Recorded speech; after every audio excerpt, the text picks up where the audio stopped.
Welcome to the Paranormal M channel. Drop a comment below and tell me where you're watching from. Thanks so much for listening and for supporting the channel. Don't forget to subscribe and turn on notifications so you'll be one of the first to catch our latest videos. And by the way, thank you for sending in so many of your paranormal experiences. Now, without further ado, let's get started. Good night. Okay, so before I get into the spooky part, you need a little background, because this cat is genuinely the pride of my life. I've had my girl for about 5 years now. She's around 9, and I swear she runs this house like she pays the mortgage. Her name is Bellatrix, and yes, we originally meant to adopt just one cat, but you know how that goes. We met two, fell in love with both, and suddenly we were a 2-cat household. When we adopted Bellatrix, the shelter gave us a little history. She has some allergies, and she's had seizures in the past. Nothing constant, nothing we can't handle. Honestly, she's pretty easy to care for. But here's the part that made my heart hurt. She'd been returned multiple times before we got her, always within a few weeks. We've always assumed people got scared off by the seizures and didn't want the responsibility. Anyway, the paranormal speculation. The very first day we brought her home, she did what curious cats do. Immediately started touring the place like she was inspecting it. And I kind of followed her around because I was obsessed with her from the second she stepped out of the carrier. So the house layout matters here. We've got 2 floors and then a basement that we don't really use for hanging out, but it's where we keep their food and litter boxes. Upstairs is basically one big open space.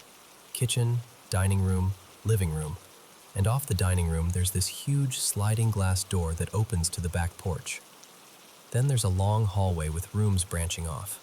Bathroom, my bedroom, my mom's bedroom, my mom's office, and then this spare room at the end.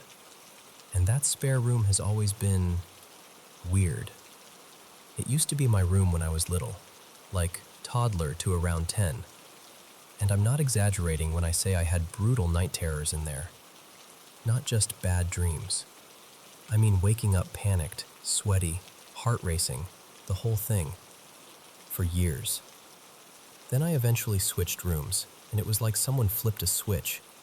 Nightmares stopped almost immediately.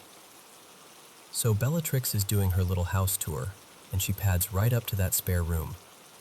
She steps inside, just barely, and I'm expecting her to sniff around like normal. Instead, she freezes. Then she starts hissing. Not the cranky cat, leave me alone hiss. This sounded like pure warning, like she was looking at something I couldn't see. She didn't stop until I backed up and shut the door.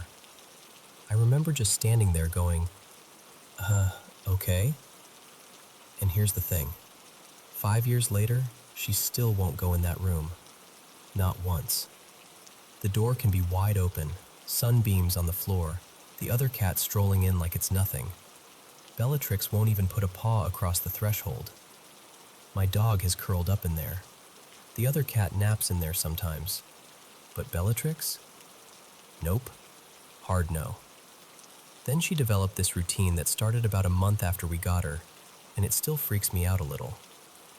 Every single night, she goes to the sliding glass door and just stares out into the darkness. Like a little statue. Not pacing, not crying, not scratching, just staring. For close to an hour. Every night. Same time, same spot. At first we were like, oh, she wants outside. Because she loves sunbeams and windows and being cozy. So we actually tried the responsible cat parent thing. Got her used to a harness, took her out to the porch. She acted like we were trying to escort her into a war zone. She hated it, completely, wanted back inside immediately. So that theory died. And I know that sounds cute, and it is, but the vibe is also very much, I have completed my nightly security sweep. We may now rest. Now, here's the part that made my family start calling her a portal jumper. I cannot tell you how many times I'll see her in one room, clear as day, like she's sprawled out on her little bed in the living room. I'll walk down the hall to my room, And 2 seconds later, she's already on my bed, staring at me, calm, like she's been there the whole time. And I'm not talking maybe she ran past you stuff. There are times where it genuinely feels impossible, like the timing doesn't make sense, like she'd have to teleport, or sprint like an Olympic athlete, or crawl through the walls. It happens so often that it's become normal in the house for someone to go, "I literally just saw her," and someone else responds, "Well, she's in here now, so..."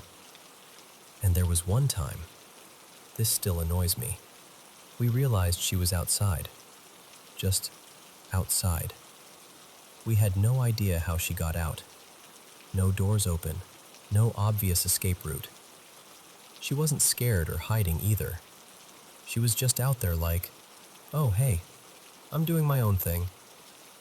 So recently, my mom and I were talking about all of this, kind of laughing, kind of not. And I told her, I genuinely think she's paranormal. Like, I think she has a weird connection to something.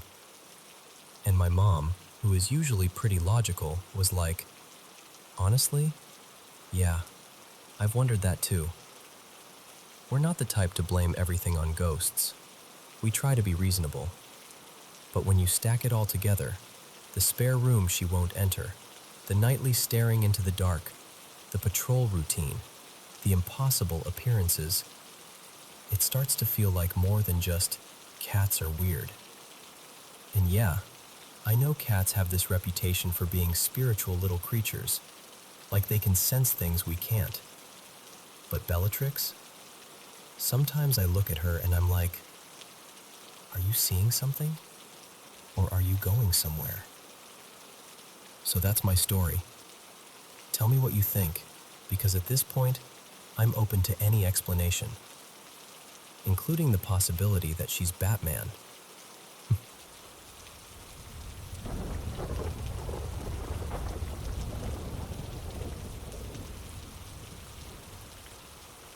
So, let me tell you about this trip my husband and I took.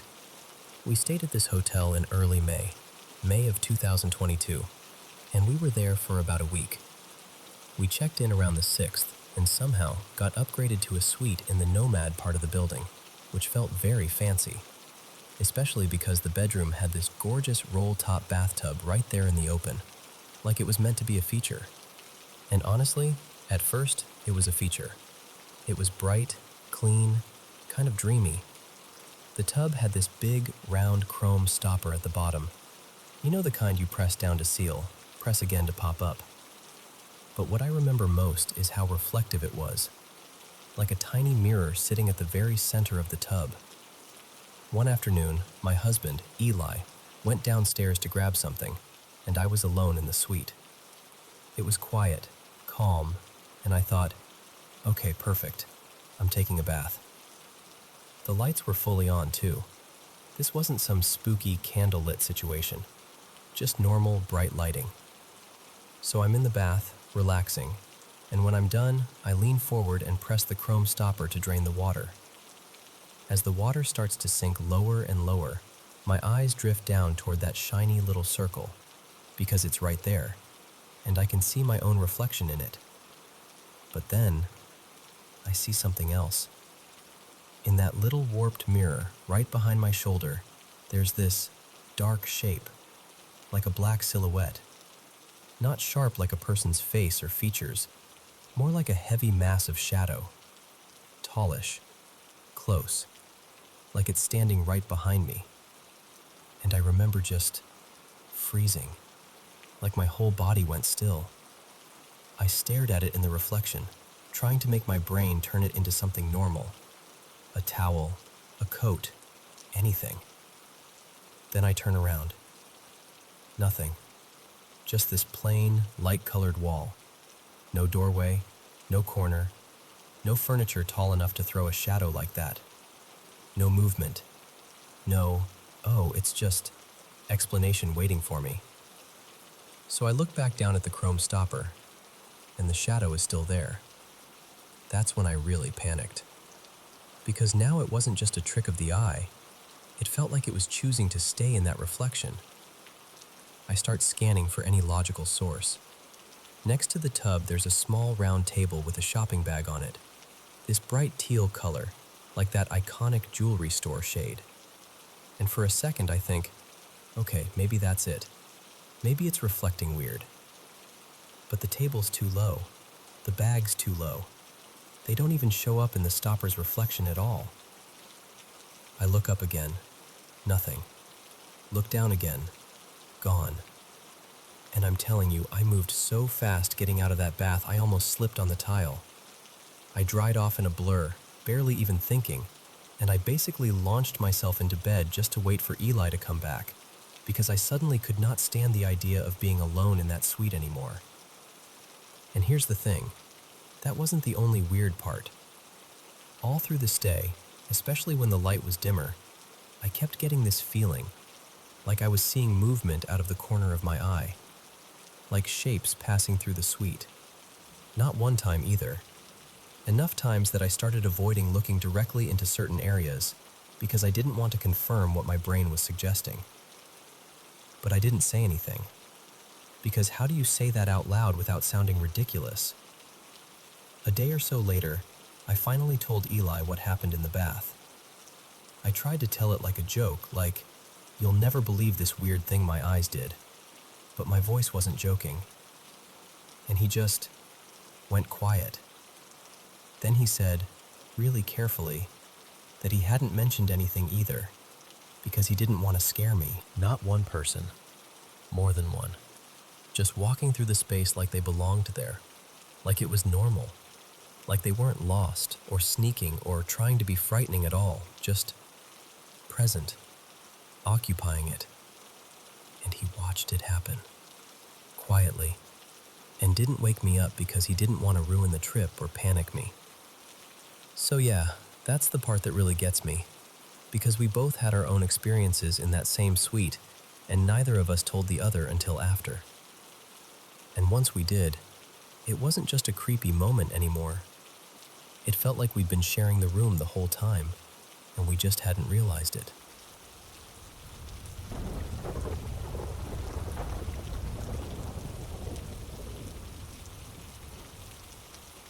So, I've been holding on to these two moments for a long time, and even now, talking about them makes my stomach tighten a little. This all happened not long before my grandma passed away. In the months leading up to it, our house started doing this thing where it would sound alive in the wrong way. Strange little noises, random, out of place, like the house was trying to get our attention when nobody was looking.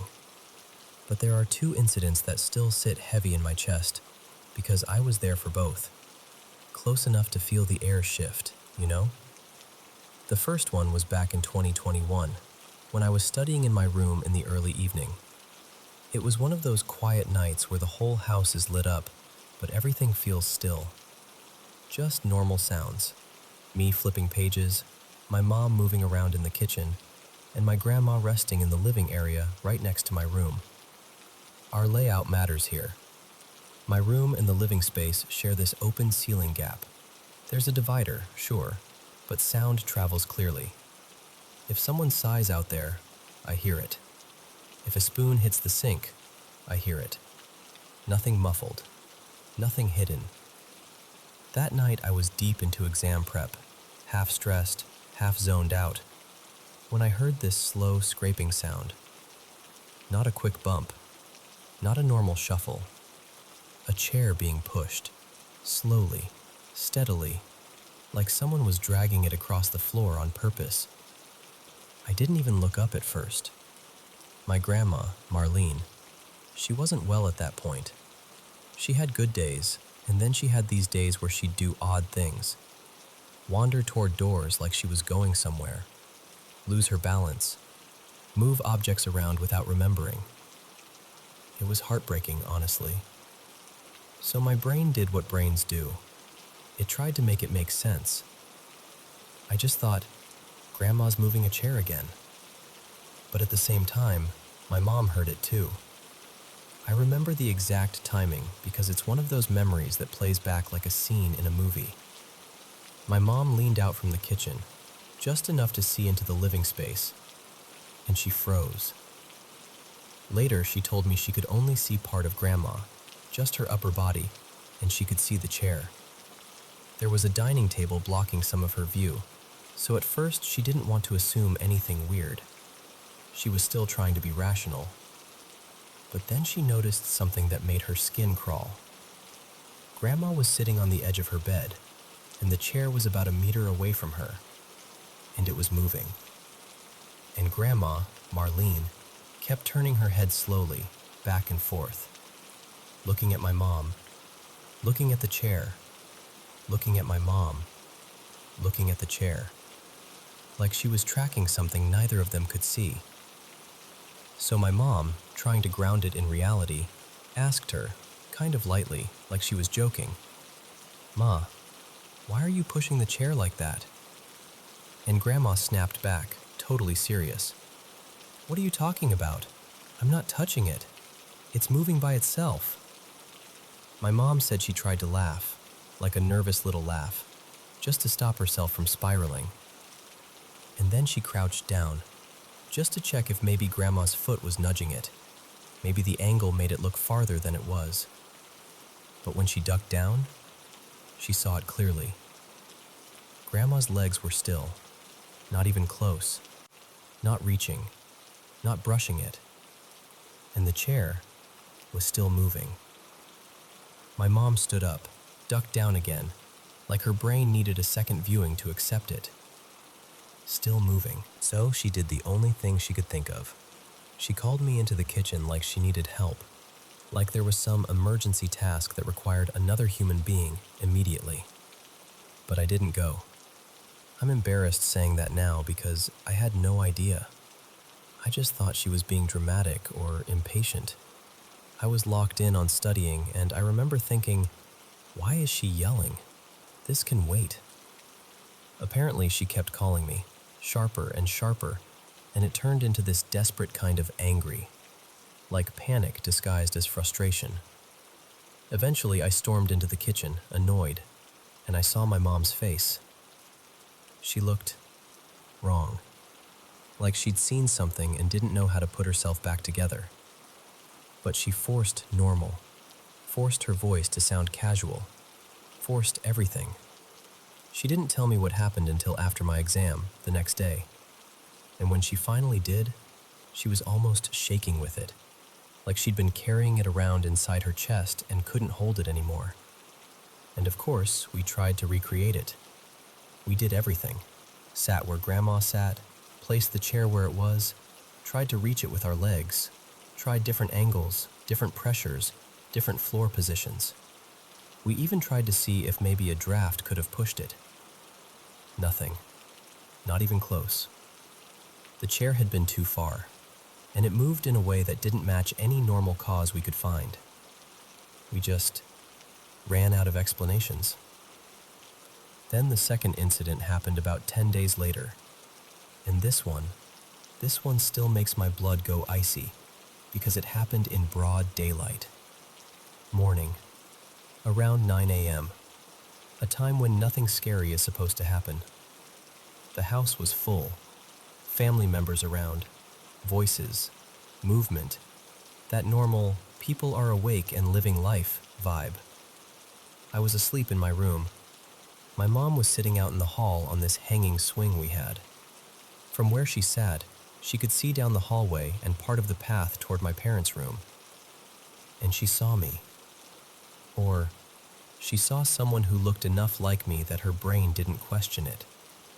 A girl walked past at a normal pace and went into my parents' room. Same height as me, same general build, wearing light-colored clothes, like a white top and shorts. My mom assumed instantly, "Oh, that's Lena." That's me, by the way, Lena. So she got up and followed, thinking maybe I'd woken up and gone in there for something.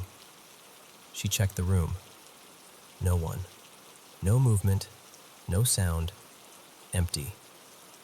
So she stepped back out and asked one of the family members, "Hey, did you see Lena go into the room just now?" And they looked at her like she was confused and said, Lena's still asleep in her room. My mom said her mouth went dry because she knew what she saw. And then, as she tried to replay it in her head, one detail started screaming louder than the rest. The girl didn't have a face. Not like a blur you get when someone passes too fast. Like, the space where a face should be was blank, smooth, wrong. And the hair was shorter too. Not mine. Not how I wore it at the time. Just close enough to fool her for a second. And that second was all it took. Because after that, the entire house felt different to her. Like it wasn't just a house anymore. Like something else was moving through it, wearing familiar shapes. All I know is this.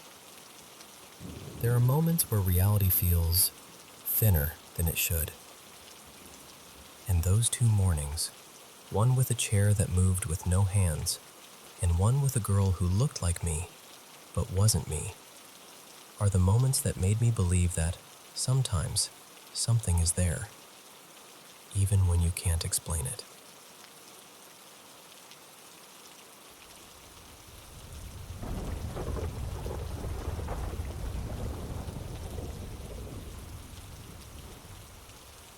So, this happened in early summer of 2020. I was 14, and I still think about it way more often than I'd like to admit. It was one of those afternoons where the whole day feels glued in place, like the air is thick and time just drags. Sometime around 3-ish, maybe closer to 4. Outside, the sky had that bruised, dark color, and the rain was coming down hard, like it meant it. Thunder in the distance, wind pushing sheets of water sideways. Inside the house, it was dim. We'd just eaten, and everything had that sleepy, post-lunch quiet. My dad, well, my stepdad, technically, was passed out on the couch. His name is Rian.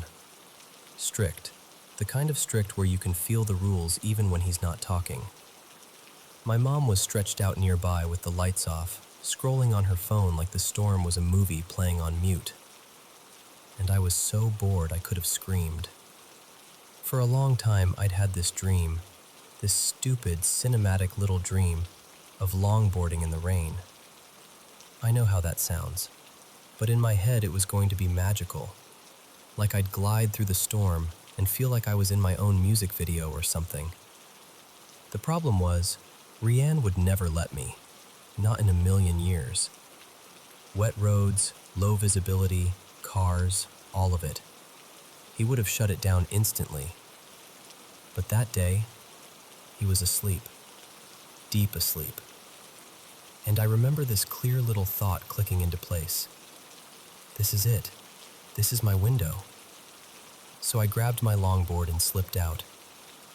There's this road not far from my house, kind of a mountain road, the one I used to ride all the time. Long downhill stretch, totally isolated. It has this very specific feel, almost like it doesn't belong to the town. On the right side, it's just a rocky wall, straight mountain, hard and bare. On the left side, there's a fence, and beyond it, nothing safe. Just a sudden drop into thick trees, and if you keep looking down through the forest, you can spot a river way below. No houses, no sidewalks. No one just happens to be there. And because of the storm, I figured it would be empty, which honestly made it feel even more tempting. I had a routine there. I'd bomb the hill on the right side, reach the bottom, stop, check both directions for cars, because the road curves near the top and you can't always see what's coming, then cross and walk back up on the left side to do it again. So I did a run, then another. The rain kept hitting my face, and sometimes the wind would toss it right into my eyes. I remember blinking hard and forcing myself to be extra careful, like, don't be stupid, don't miss a car. I reached the bottom again and stopped like always. I looked to the right, nothing. Then I looked to the left, and my stomach just dropped. Because walking toward me from the top of the road was Rian. No umbrella, no hood up, just marching down in regular outside clothes, definitely not what he'd been wearing asleep on the couch. And the way he walked, I can't explain it except to say it was heavy, fast, that angry parent stride that instantly says, "You're in trouble." My heart started hammering like it was trying to escape. All I could think was, I'm done. I'm grounded forever. I'll never touch my board again. That thought made me panic even harder. I lifted my hand and waved, kind of automatically, like if I looked calm, maybe he'd be calm. Like I could soften the explosion before it happened. Then I turned my head to the right to cross the road and start walking toward him. And as soon as my foot stepped forward, something in me went, check again. So I turned my head back to the left, and he was gone. Just gone. And it wasn't like he ducked behind something. There was nowhere to duck. The mountain wall was flat rock. The fence was just fence, and beyond it was a steep drop into trees.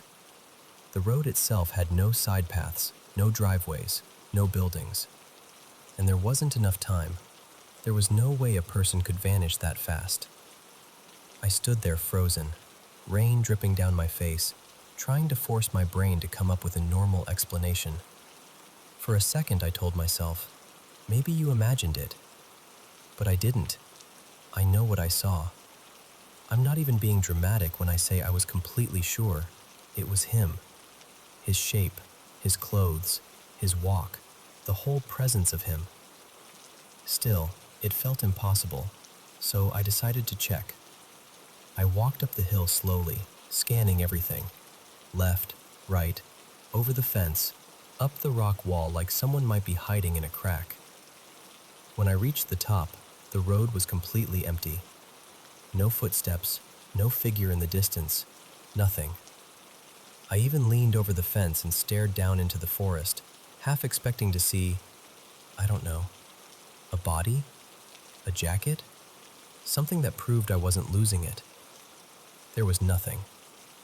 So I turned around and went home immediately, soaked and quiet and shaken in this weird, buzzing way. And when I walked in, Rian was exactly where I'd left him, asleep on the couch. Same position, same clothes, like he hadn't moved an inch. My mom was still there too, still scrolling. I asked her, trying to sound casual even though my voice felt tight, "Did Rian go outside at all?" She looked up at me like I'd asked if the ceiling had opened. "No," she said. "He hasn't moved." And that was it. That was the whole thing. To this day, I don't know what I saw walking toward me in that rain. I don't know if it was my brain playing tricks, or some coincidence I can't explain, or something else. All I know is that the feeling of that moment, seeing him, panicking, looking away for 1 second, and then realizing he'd vanished, still creeps up on me sometimes when the weather turns dark. Like the storm kept a secret, and I accidentally stepped into it.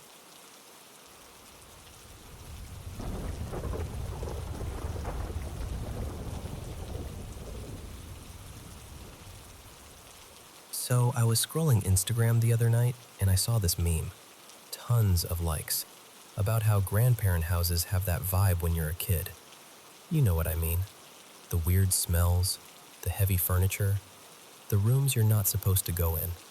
And it hit me so hard that I just sat there thinking, okay, yeah, that wasn't just in my head. When I was little, my parents needed babysitters all the time. And my great aunt and my great grandparents were always willing to take me in. Always kind. Always happy to have me. I love them for it. I really do. But as a kid, I hated staying there. Not because they were mean. Never. It was the house. The feeling of it. Like the air was a little too still. Like the corners held on to things. For a bit of background, my great-grandparents had immigrated from the UK to Ontario when they were kids. Sometime in the early 1930s, give or take. They grew up around Toronto, met as teenagers, fell in love fast, married young. Years later, my great-aunt, Aunt Marlene, was born. And eventually she married this guy who came with his own atmosphere. My great uncle, I'll call him Gordon, was a bitter drunk from an old farming family. One of 11 siblings, crammed into this creaking mid-1800s farmhouse with barely enough bedrooms for half of them. And I swear, I'm not trying to sound dramatic, but I've always believed that old place wasn't just old. It felt occupied, like it stored something. Anyway, some of that energy followed them into my great-grandparents' home later on, or maybe it was already there. Hard to explain. But there were two things in that house that absolutely messed with me as a kid. First, the dolls.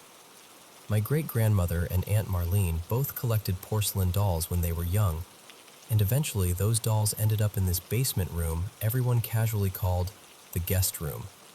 Like it was normal. Normal. Meanwhile, there were dozens of these dolls lined up on shelves. Glassy eyes, tiny mouths, perfect hair.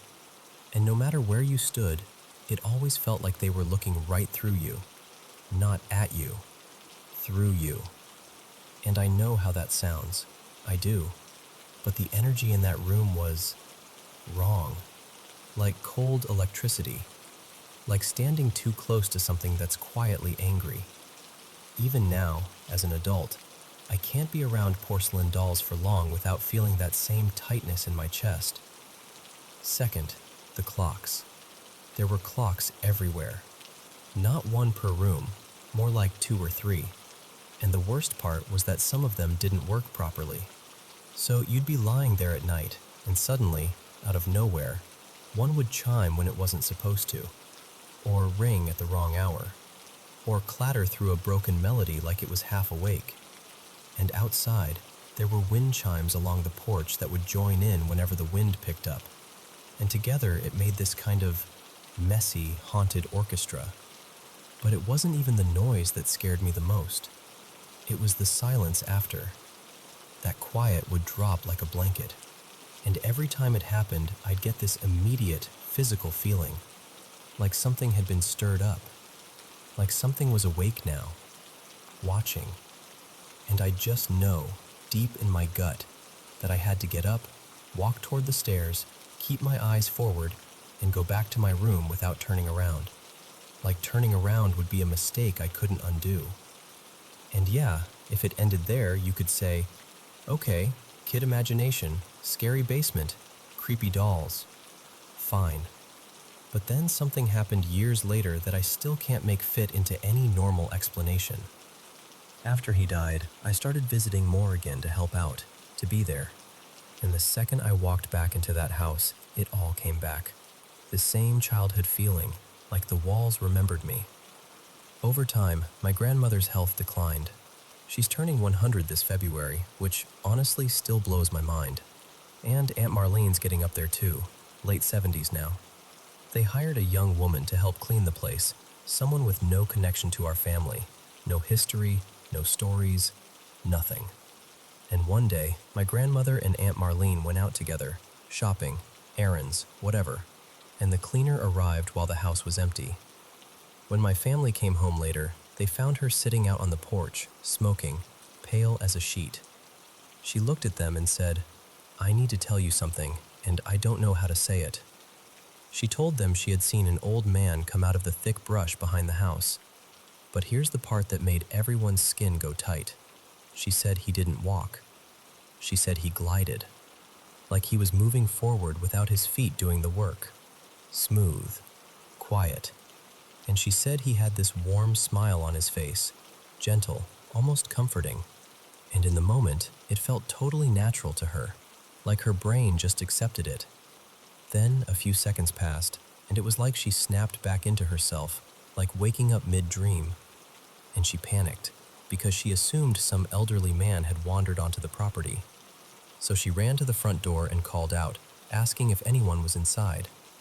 Nothing. So she gathered her courage and searched the house room by room. Nobody. No doors opening, no footsteps, nothing. Just empty house. By the time my grandmother and Aunt Marlene got back, This woman was outside like she physically couldn't make herself go back in. And she described this fear that sounded exactly like the fear I'd felt as a kid after the clocks stopped chiming. That sense of being pushed out, like the house was telling you, "No, not right now. Get out." She described the man again, his face, his expression, the way he moved. And Aunt Marlene went quiet, like genuinely concerned.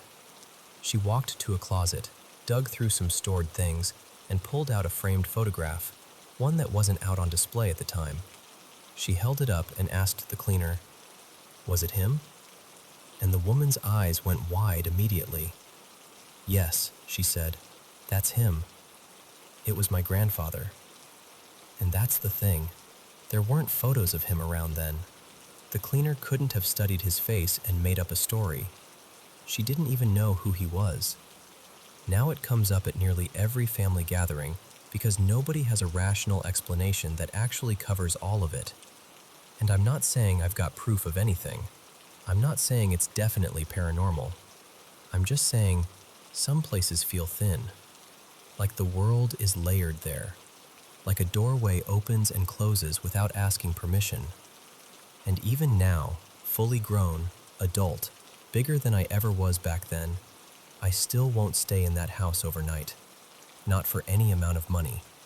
Not for nostalgia. Not for tradition. Because the second the clocks start singing at the wrong hour, I still feel like something is listening.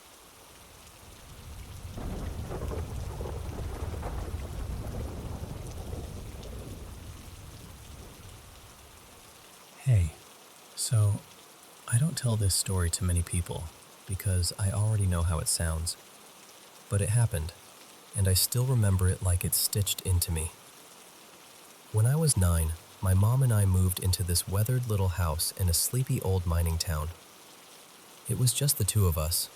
Well, 3, if you count my cat Mabel. She was this chunky little tabby who acted like she owned every room the second we walked in. That first year, I couldn't sleep in my own bedroom. I'd try, but the minute the lights went out, my skin would prickle like it was leaning in too close. Mom didn't get impatient with me. She'd tuck me in, leave my door cracked open, and place Mabel right beside me like a furry little bodyguard. It worked, for maybe a week. One morning I woke up and my door was shut, fully shut, and Mabel was between me and the handle, low to the ground, staring like she was guarding it. When I tried to step around her, she blocked me. She actually blocked me, like a person would. I had to scoop her up and move her just to get out. It was such a small thing, but it felt wrong. Like someone had come into my room and decided how the morning would go. I walked out to Mom, ready to ask why my door had been closed. She looked at me, just froze for a second, and then she grabbed her phone. She didn't say, "What happened?" or "Did you do this?" She just took a photo of my neck and turned the screen toward me. There were marks, red, angry bruises shaped like hands. And they weren't kid hands. They were too big, too wide, too certain. I remember my stomach dropping so hard it felt like I'd swallowed a stone. From that day on, I slept in Mom's room. And then she started telling me things she hadn't wanted to say out loud before, like she was trying to protect me from it by keeping it unspoken. She said there were nights she'd check on me and I'd be sitting straight up in bed, eyes open, staring forward, mumbling nonsense. But I wouldn't respond because I wasn't really awake. Other nights, she'd wake up to the sound of me thumping my bed against the wall over and over, like I was trying to shove it into the corner. She tried to wake me on those nights. She said sometimes she couldn't, not properly, like I was locked behind my own eyes. This went on for months, and the bruises started showing up in new places. Hand-shaped bruises on my arms, long scratches along my ribs, little marks that looked like I'd been grabbed and held. Mom was exhausted and scared in a way I'd never seen before. Eventually, she stopped trying to explain it away and called in people, mediums, spiritual guides. anyone who might make sense of what was happening. The night they came, the house felt heavy, like the air had thickened. I was sitting alone in the living room with Mabel. It was dark except for moonlight pouring in through our big sliding glass door. The curtains were open because Mom liked the light. She said it made the room feel less closed in. I remember glancing toward the glass because I felt watched, like that instinct you get when someone's staring at the back of your head. And there it was.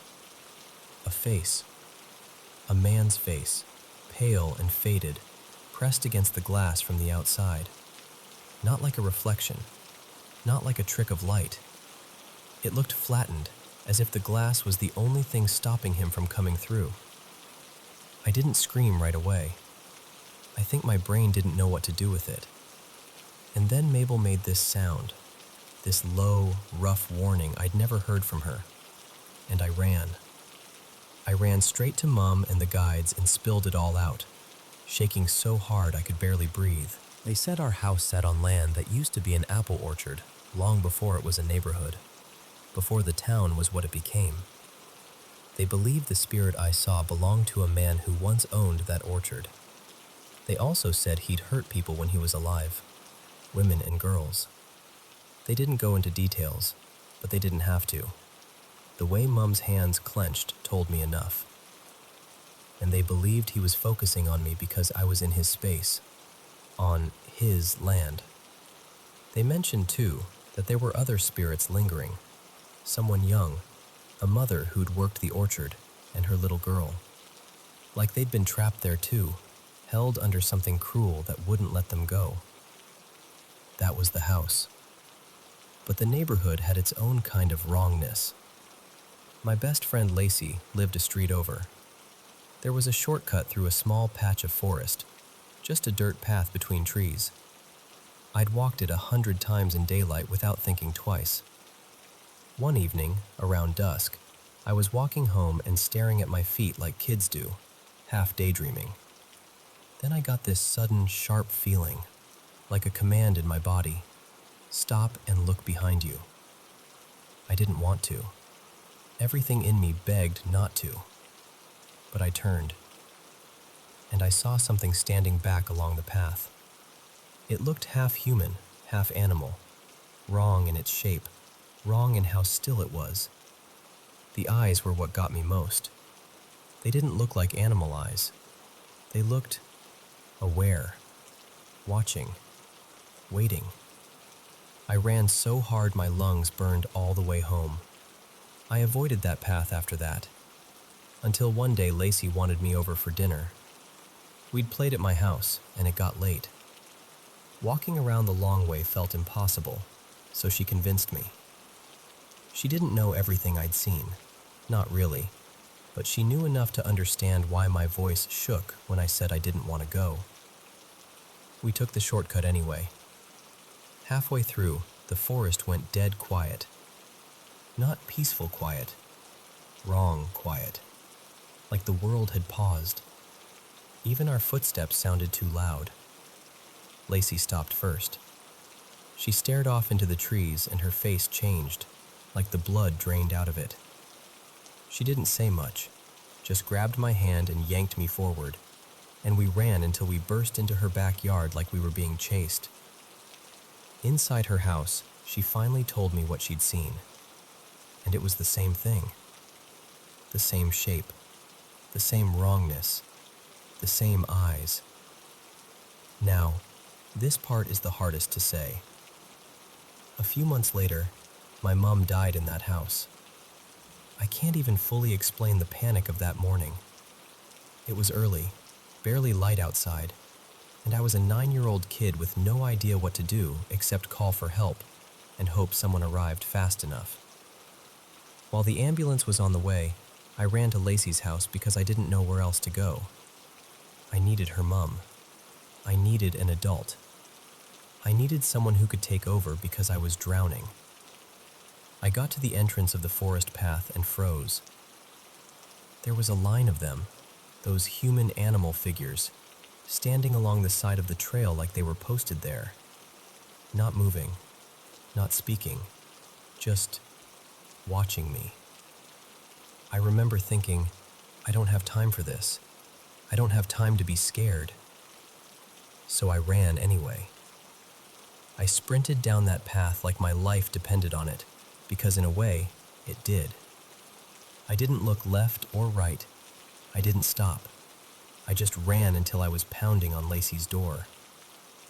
Her mom pulled me in, held me, and then handled the paramedics when they arrived. She did what I couldn't. There was nothing they could do for Mom. After that, my dad came, and I moved across the country.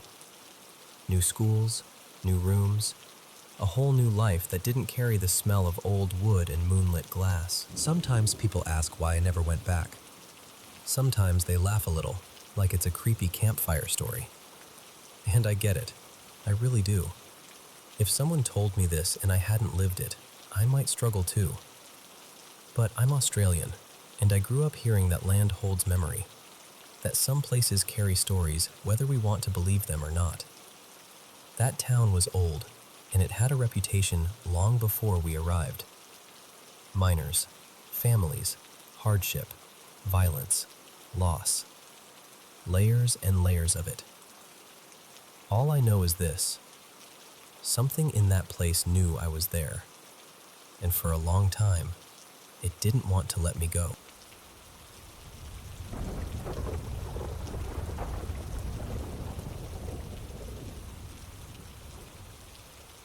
So, this happened maybe 6 or 7 weeks ago, and I'm still not over how real it felt.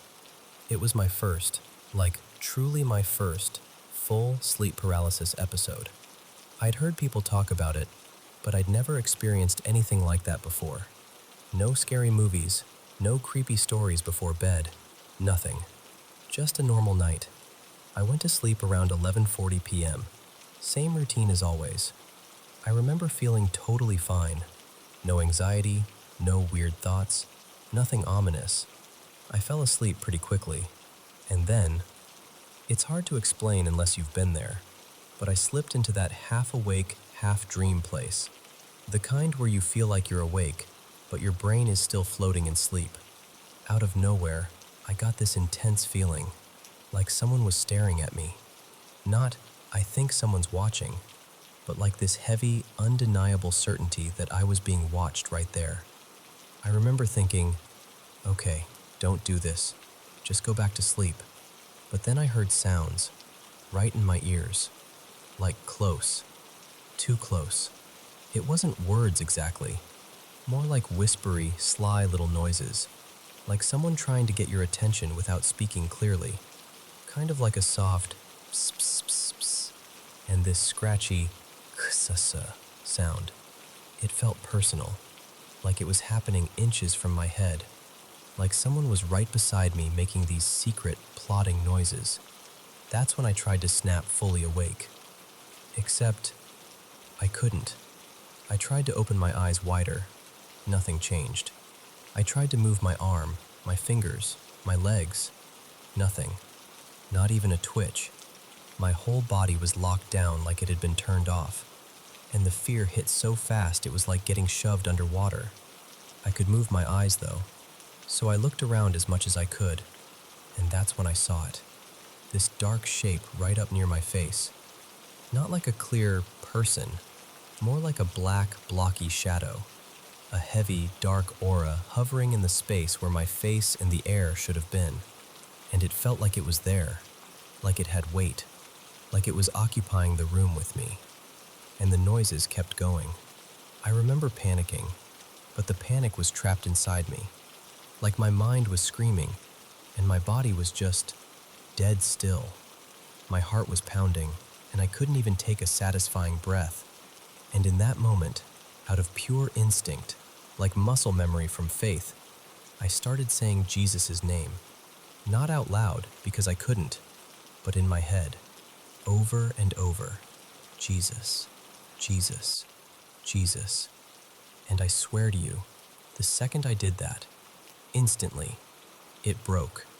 Like a switch flipped. Suddenly I could move. I sucked in this huge breath. My limbs worked again. and the pressure in the room vanished. I grabbed my phone so fast just to ground myself in something real, and the time was around 1:35 a.m. I didn't even sit up right away. I just lay there frozen in a different way, wide awake, staring at the wall above me, heart racing like I'd just run for my life. I stayed like that for a few minutes, just letting the reality settle back into place. Eventually, I worked up the courage to get out of bed. I left the room and ended up sleeping somewhere else because I just couldn't be in that space anymore. Even though nothing was there, it felt like the room had betrayed me. The next day, I was shaken, like truly shaken, but I haven't had it happen again since. Afterward, I read up on sleep paralysis, and honestly, it matched the classic description almost perfectly. The paralysis, the feeling of a presence, the whispers or sounds right by the ear, and the shadowy dark figure close to the face or body. And I saw a lot of people say prayer, or calling on Jesus, snapped them out of it fast, which still blows my mind because that's exactly what happened to me.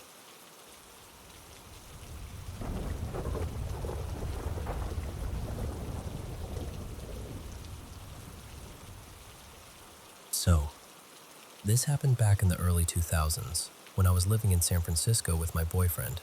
His name was Dane, in this old, kind of grand but sad hotel that had been converted into apartments. The unit was weirdly designed. The bathroom wasn't tucked away like normal. It was raised up like a little platform right in the middle of the place. And underneath that elevated block were these roll-out beds. People called them molly beds, like the old-school trundle style. At night, Dane and I would pull our bed out and line it up next to these big windows that looked straight into the building next door. One night, the moonlight was so bright it felt like a spotlight, like the whole room was washed in silver. I remember waking up suddenly, just snapping awake, and at the exact same second, Dane jolted awake too. We didn't say anything at first. We just stared at each other in the glow, both of us wide-eyed, like, "Did you feel that?" I didn't see anything, but I got this vague, creeping feeling under my skin, like when you realize you're alone in a room, but your body doesn't fully believe it. The next morning, Dane told me he'd had the most vivid nightmare. He said an old woman was standing over him.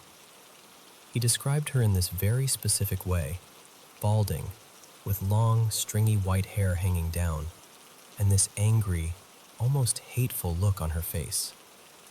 He said she leaned over him like she was trying to pull something out of him. His energy, his life, whatever you want to call it. Like she wanted to take it and keep it for herself. And the thing is, he didn't just sound freaked out. He sounded wiped out. He said when he woke up, he felt exhausted, like something had physically drained him. I thought it was disturbing, sure, but I've never been the type to go straight to ghost. So I kind of brushed it off, like, okay, intense dream. Plus, Dane was very Northern California. You know what I mean. Very, maybe the universe is speaking through my sleep. Very that. A couple months later, my mom came to visit. She slept in the other roll-out bed in the adjacent little space. Everything seemed normal, and then the next day, out of nowhere, we got into this huge, irrational blowout fight. The kind of fight that doesn't even make sense while it's happening. We almost never fought like that, and looking back, I honestly think hormones and menopause were probably stirring the pot hard. But still, she left abruptly, like packed up and gone. And then, we didn't talk for almost a year. And no, I never told her about Dane's nightmare. It wasn't the kind of thing I would have shared with my mom at that point in my life. Not in a million years. Okay, now fast forward about 15 years. My mom and I are talking one day, just reminiscing, laughing about my old living situations, dumb boyfriends, all that. And I casually bring up that San Francisco apartment, and she goes, "Oh my God, that place was haunted." I swear I laughed at first. Like, "Sure, Mom." But then she looked dead serious and said she'd had the worst nightmare of her entire life there. She said an old woman, long, stringy white hair, was trying to strangle her. And she described it so vividly. In the dream, she was on the floor, even though in real life she'd been sleeping in the molly bed. She said the woman had her pinned down and was pressing her foot as hard as she could onto my mom's throat, like crushing her windpipe. And listen, this is the part that still makes my stomach drop. The second she said, "I had a nightmare," my whole body went cold, like ice water down my spine. Even before she described the woman, I just knew. And when she finally did, and it matched Dane's description, balding, stringy white hair, that aggressive presence, I felt this deep, stunned horror. Because what are the chances? Two people, years apart, never told each other, both dreaming the same terrifying figure in the same apartment? I still don't have an explanation. I'm not someone who jumps to paranormal conclusions. I'm really not. But I can't deny how specific and identical their descriptions were. And the only other off things I can remember from living there weren't dramatic. They were subtle, almost mundane. Like when I was alone in the apartment reading or just hanging out, I'd sometimes get this feeling like being in a dentist waiting room. You know that sensation where you can kind of tell people are looking at you, but it's not warm, not friendly, not hostile, just watching. And somehow it made the loneliness feel sharper. And I hated going down to the basement laundry room. I can't even explain why. I just dreaded it. Like my whole body would tense up before I even hit the stairs. So, yeah, I don't have a neat ending. No big revelation. Just this one place, this bright moonlight, two separate nightmares that shouldn't match. And that cold certainty in my body the moment my mom started describing the same woman. Even now, when I think about it, I still get that chill.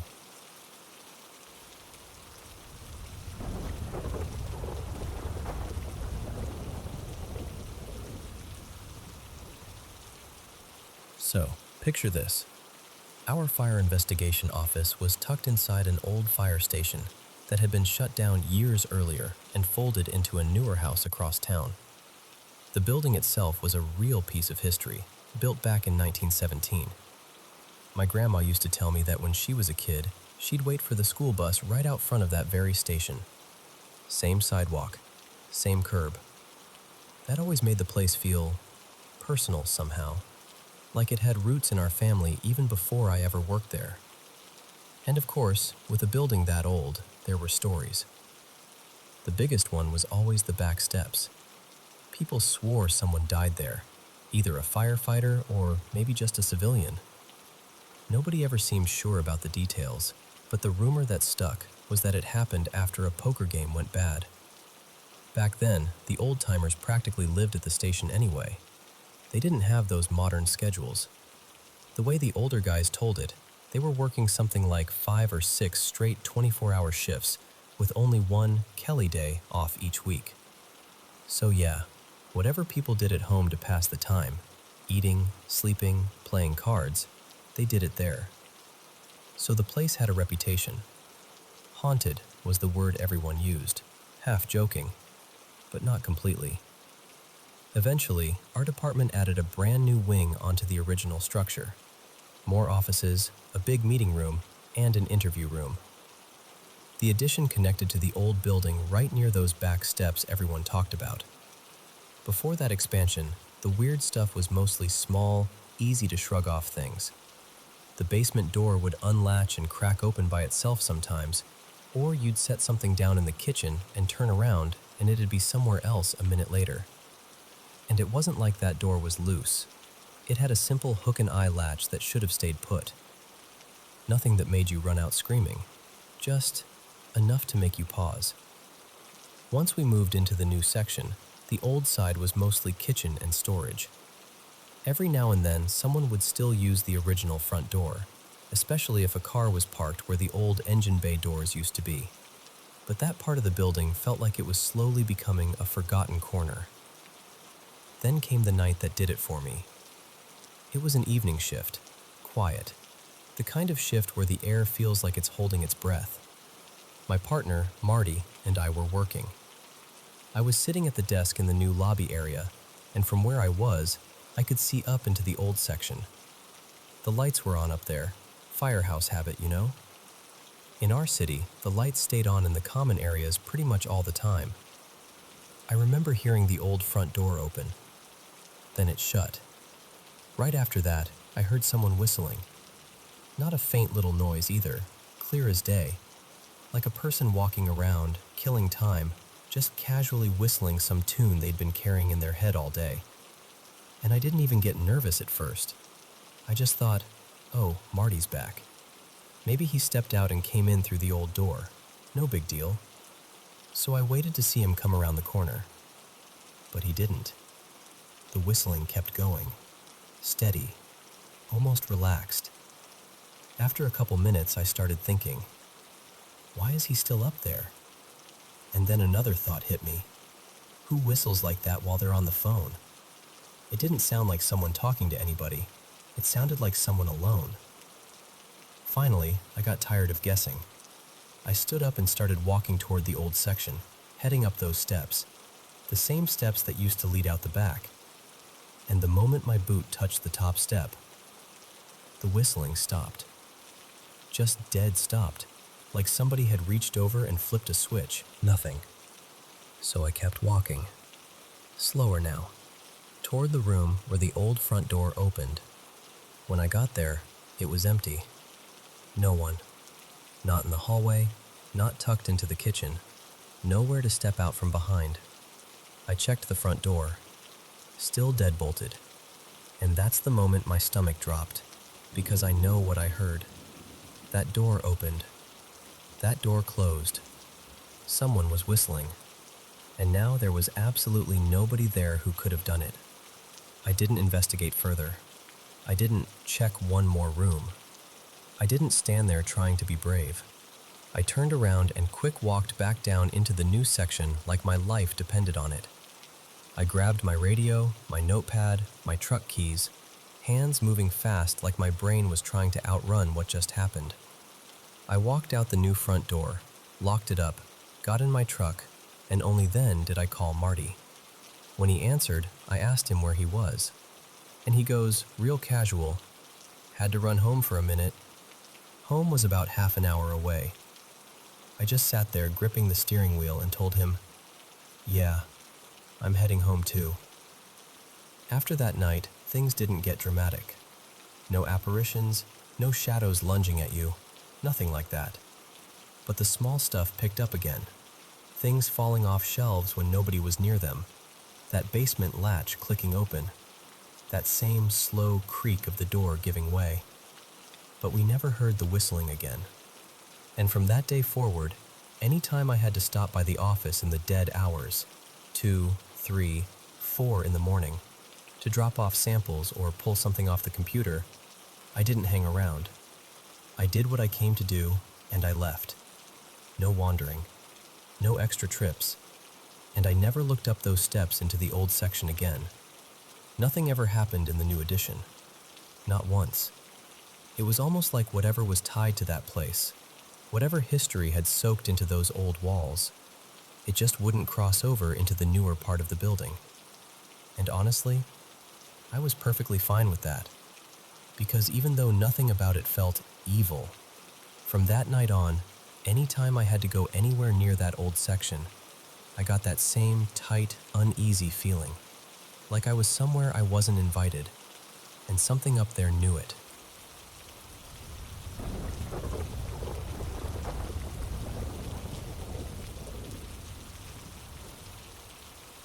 You know how some houses feel like they're holding their breath? When I was about 7, my family moved into this huge 3-story rose pink house in Vancouver. An old Victorian place from the late 1800s, with creaky stairs and that quiet, heavy kind of air. At first it felt like an adventure, but pretty quickly it became complicated. My dad was around at the beginning, but he traveled back and forth for work. He ran a business overseas. So most of the time it was just my mom, me, and my sister. And my mom hated that house. Not in a dramatic way either, more like it got under her skin. We were in this sleepy neighborhood where everything was too still, and she didn't really know anyone. No friends, no family nearby, and a country that still felt unfamiliar to her. I think she felt trapped in silence. So eventually she decided to rent out the basement suite. It was basically its own apartment. Kitchen, bathroom, bedroom, the whole thing. A woman moved in with her boyfriend. Her name was Tia, just a bright, friendly person who didn't seem bothered by the house at all. She had 2 cats, and I still remember their names because they mattered later. Rico and Pepe. My sister was allergic, like properly allergic, but that didn't stop her. She played with those cats constantly, brushing them, feeding them, pretending they were royalty. And honestly, those cats made the house feel warmer, like something living and good had finally settled into it. A few years passed, and my family moved back overseas for a while to be closer to my dad.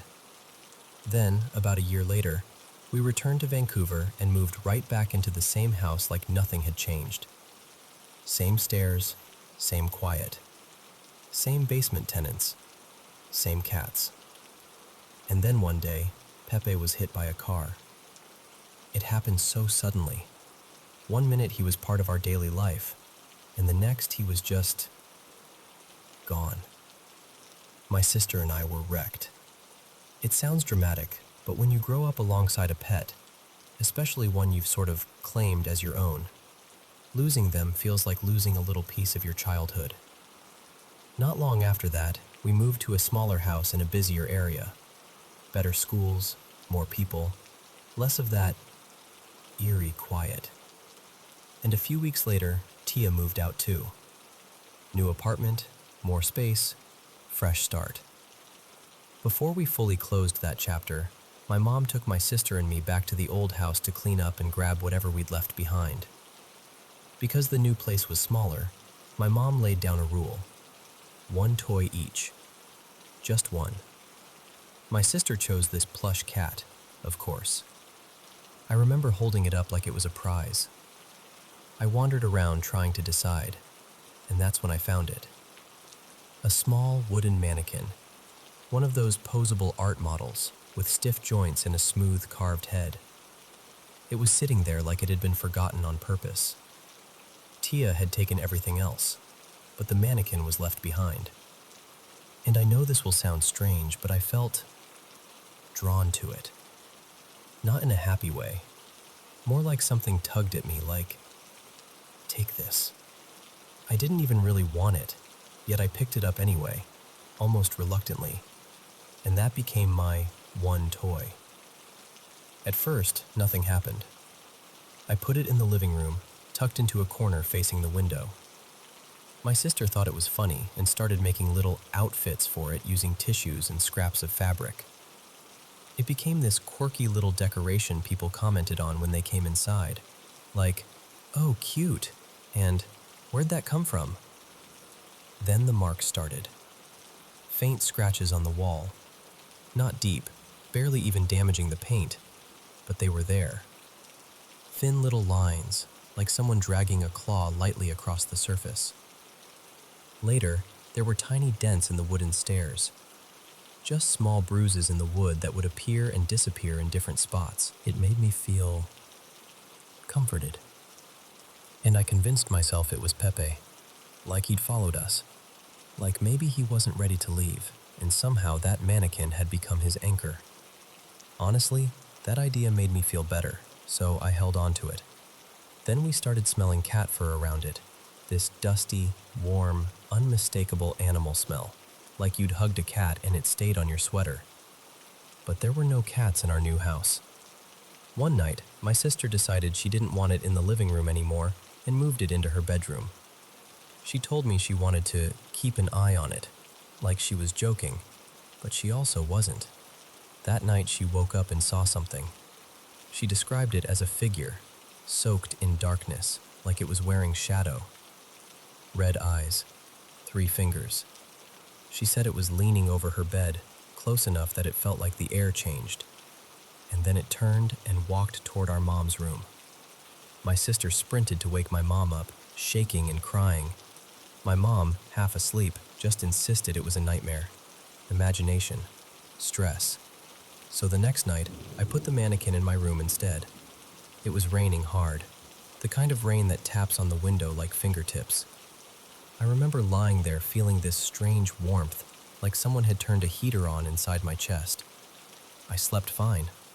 No nightmares, no figure, just that steady, comforting feeling.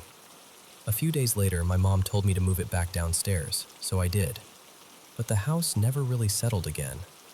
At night, we'd hear scratching and knocking from downstairs, quiet at first, then more distinct, like someone tapping wood with nails.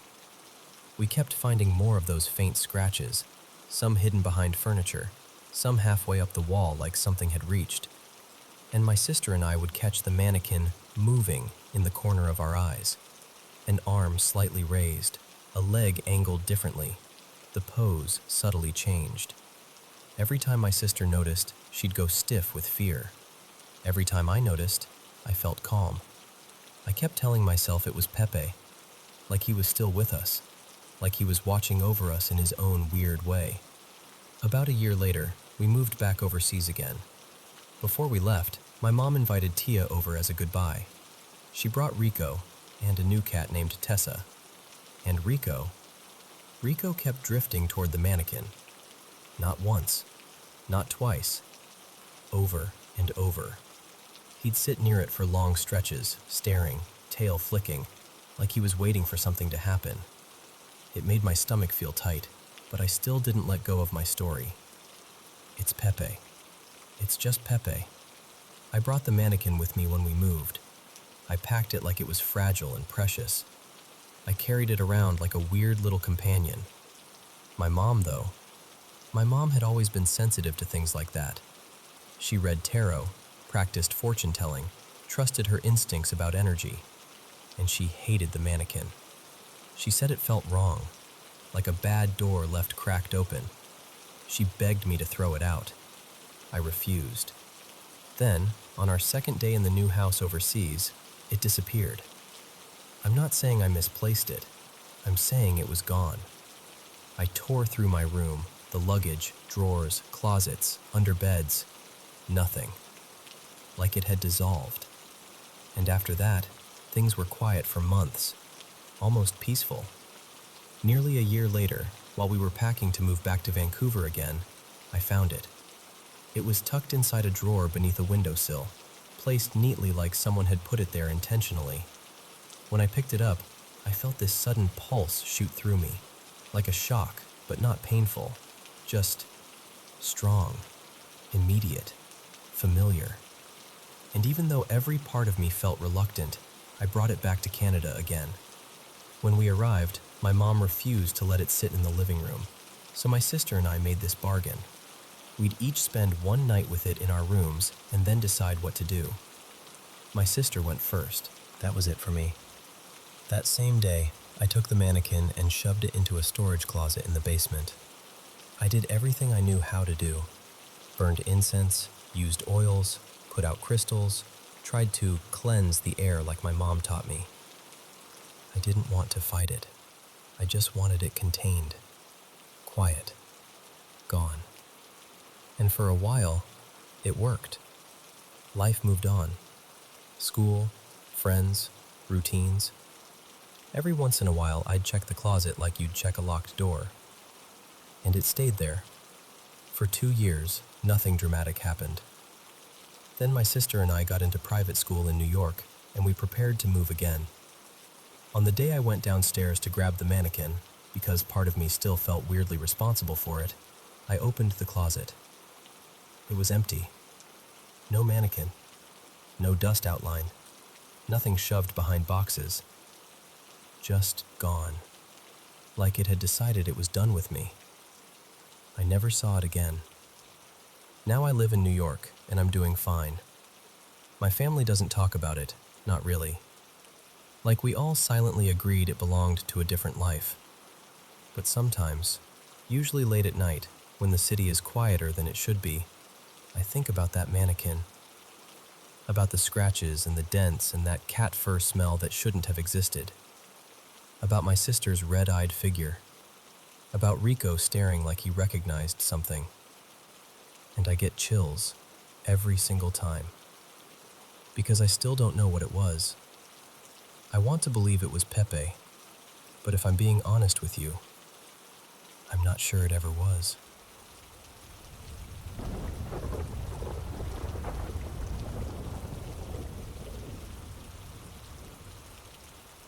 Okay, so I'm gonna sound a little dramatic, but I swear I'm not trying to be. I'm genuinely kind of panicking. So it was my brother Dylan's birthday last night, and my whole family came over. Normally we'd do it at his place, but I moved into a bigger house last spring, and Dylan kept joking, like not even joking, that I owe him a party here, because there's more space for everyone. So, yeah, my house became party central. And Dylan has kids. My aunt brought my younger cousins. Well, technically cousins, but they're in that loud, chaotic 12-ish age range where they travel in packs. And after an hour, they started doing that thing kids do where they're bored, but also somehow sprinting and screaming at the same time.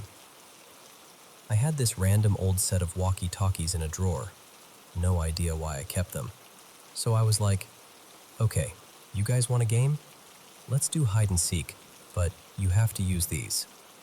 Because when I was a kid, that was the best. Like you felt undercover, agent vibes. So the kids are running around with them all night, whispering into them, giggling, playing spy, whatever. Everything's normal, cute even. Then after cake, my niece comes up to me and goes, "Auntie, the walkie-talkies are broken." And I'm like, yeah, honestly, they probably are. Because these things are ancient. I think my ex, Mara, left them behind when we split up a couple years ago, and I just shoved them in a drawer and never dealt with them. You know when something is so small you don't throw it out, but you also don't want to think about it? That. So I take them from my niece and I'm messing with the buttons, and I realize one of them is missing. Like it was a set of 5, and I can only find 4 on the kitchen counter. And while I'm standing there holding one, it starts picking up a transmission. At first I'm like, oh, one of the kids still has the other one. Because obviously.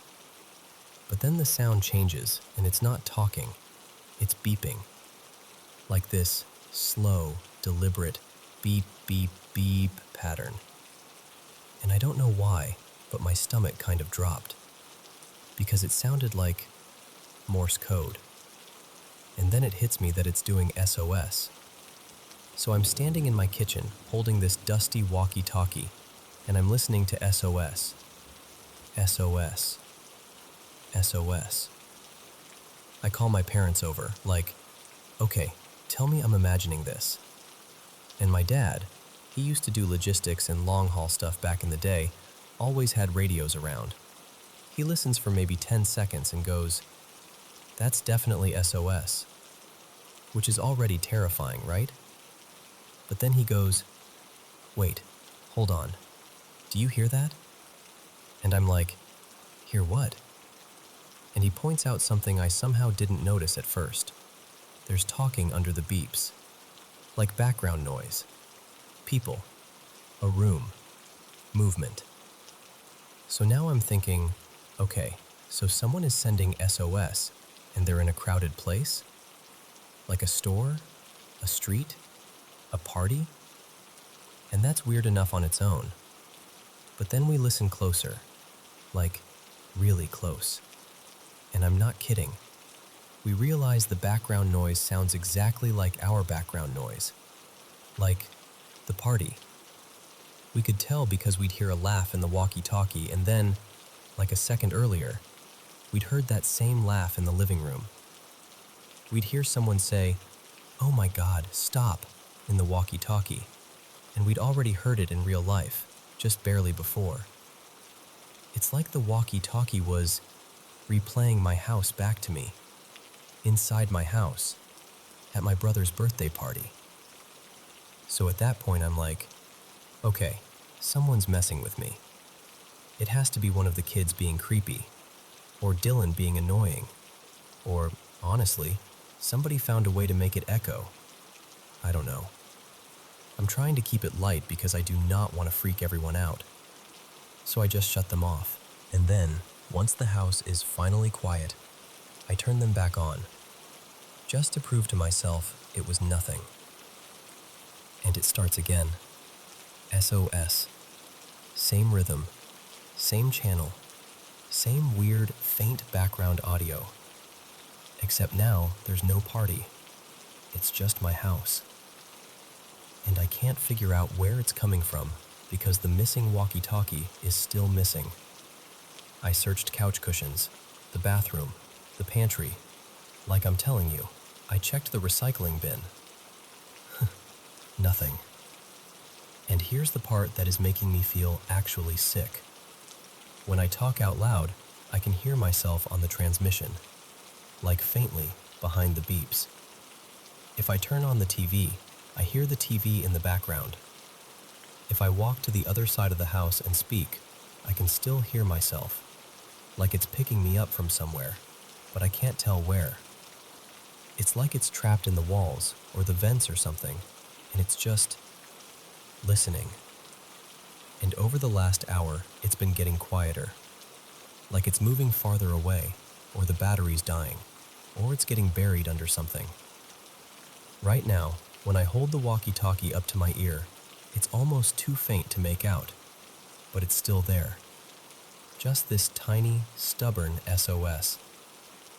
And I'm sitting here in my own house, feeling like I'm being watched by a toy from a drawer. So yeah, that's where I'm at. I don't know if this is some normal radio interference thing, or if one of the kids hid it somewhere and it's bouncing through vents, or if I'm about to find something I really don't want to find. But I am officially freaked out. Like, what would you do right now? Because I'm honestly staring at my hallway like it's gonna blink at me.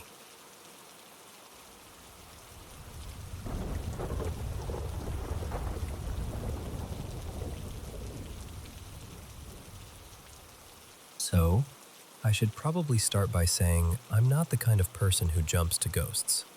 I'm skeptical to my bones. I'm the there's always a logical explanation type. Drafty window, weird plumbing, half-asleep brain making stuff up, whatever. I'd rather blame my house or my sleep before I blamed the paranormal. But the last few weeks have been oddly specific, and it's starting to get under my skin. It began one night when I was in bed with my kids. Pretty normal around here. We'd all piled in, the room was quiet, and I was right on the edge of falling asleep. Then all of a sudden, I got this strange, tickly sensation along the back of my neck, like someone was leaning in close enough that every hair on my arms and back stood up. Here's the part that's hard to explain. I didn't feel fear exactly. It was more like awareness. Like my body noticed something before my brain did. And instead of panicking, I remember stretching my neck a little, almost like I was offering it to whatever it was. And then I just fell asleep. That night I slept terribly. I kept drifting in and out, and I could have sworn I heard slow footsteps somewhere in the house. Not loud, not stomping, just the steady, casual sound of someone walking around like they belonged there. Then sometime around 3-something in the morning, I woke up to the distinct smell of food cooking, like something warm and buttery, the kind of smell that makes you think, oh, someone's in the kitchen. I laid there, fully awake now, trying to work through the obvious stuff. Did I leave a burner on? Did something fall onto the stove? Am I dreaming? But the smell was strong. Strong enough that I finally got up and checked. Nothing. The stove was off. No heat, no pan, no food. And the weirdest part? The smell didn't seem to be anywhere else in the house. It wasn't drifting down the hall or lingering in the living room. It was like it existed for me in that moment, and then didn't. I got back into bed, still unsettled, trying to shake it off. And then I heard what sounded like my son's bedroom door closing. Not a creak, not a gentle nudge. A firm, unmistakable click of a door being shut. Except, my son was in bed with me. I sat straight up, heart thumping, and went to check. His door was still open. Everything looked normal. The whole house had that sleeping, unmoving feeling. So I stood there for a second, embarrassed at myself, and told myself the same thing I always do. You were half asleep. Your brain is playing tricks. Let it go. And I really did. Until a few days later. It was early morning, around 6-ish, and once again my kids were all in bed with me. We were just waking up, that soft, groggy time when everyone's still warm and half-tangled in blankets. That's when I heard it. The clear sound of one of them hopping off the bed and running into my bathroom. I even turned my head automatically, expecting to see a little shape darting away. But all 3 kids were still right there, right beside me. No one had moved. And in that exact moment, like the timing was too perfect to ignore, my 4-year-old, Lila, suddenly popped upright and said, clear as day, "Mom, I just saw little Lila." I remember blinking at her because I didn't even know what that meant. And she goes, "She was standing by the bed watching us sleep, and when I tried to grab her, she ran away." My stomach dropped. I asked her what little Lila looked like, and she told me she looked like her, but smaller, like a toddler version, like a baby. I didn't push it after that. I didn't want to plant ideas or scare her. And honestly, I still didn't feel that heavy, dread-filled, haunted house feeling people talk about. Nothing like that. Just this creeping sensation that something was off. Then last night, Lila brought it up again on her own. She said, little Lila was trying to talk to me, but I didn't answer because I was trying to sleep. And then she added, really casually, she wanted to get in bed with us, but there wasn't room. I felt my skin go cold. I asked her where she'd been standing, and Lila pointed, right to the edge of the bed, right near my head. And that was the moment my skepticism started to crack. Not because I suddenly believed in monsters or demons or whatever, but because now it wasn't just me half asleep hearing things. Now my kid was describing something, interacting with her. And I don't like that. Then today, just to add another layer, we left the house for a couple hours, ran some errands, did normal life stuff. When we came back, the house was sweltering. The heater was set way higher than we ever set it, like ridiculously high. And I know I didn't touch it. My kids don't mess with it, and even if they wanted to, they can't reach the controls. So here I am, the skeptical person who's trying to line everything up into a neat, rational explanation. But it's starting to feel like the neat explanations are getting harder to hold on to. And I'm not saying, this is definitely paranormal. I'm saying, I don't know what it is, but I know what it feels like. Like something is quietly testing the edges of my home. Like it's comfortable. Like it wants attention. Like it's getting bolder because we keep trying to shrug it off. And maybe it's nothing. Maybe it's sleep, stress, old house noises, heating system glitches, imagination. But if it's not, if any part of it is real, then I want it gone. Especially if it's choosing my daughter as someone to talk to.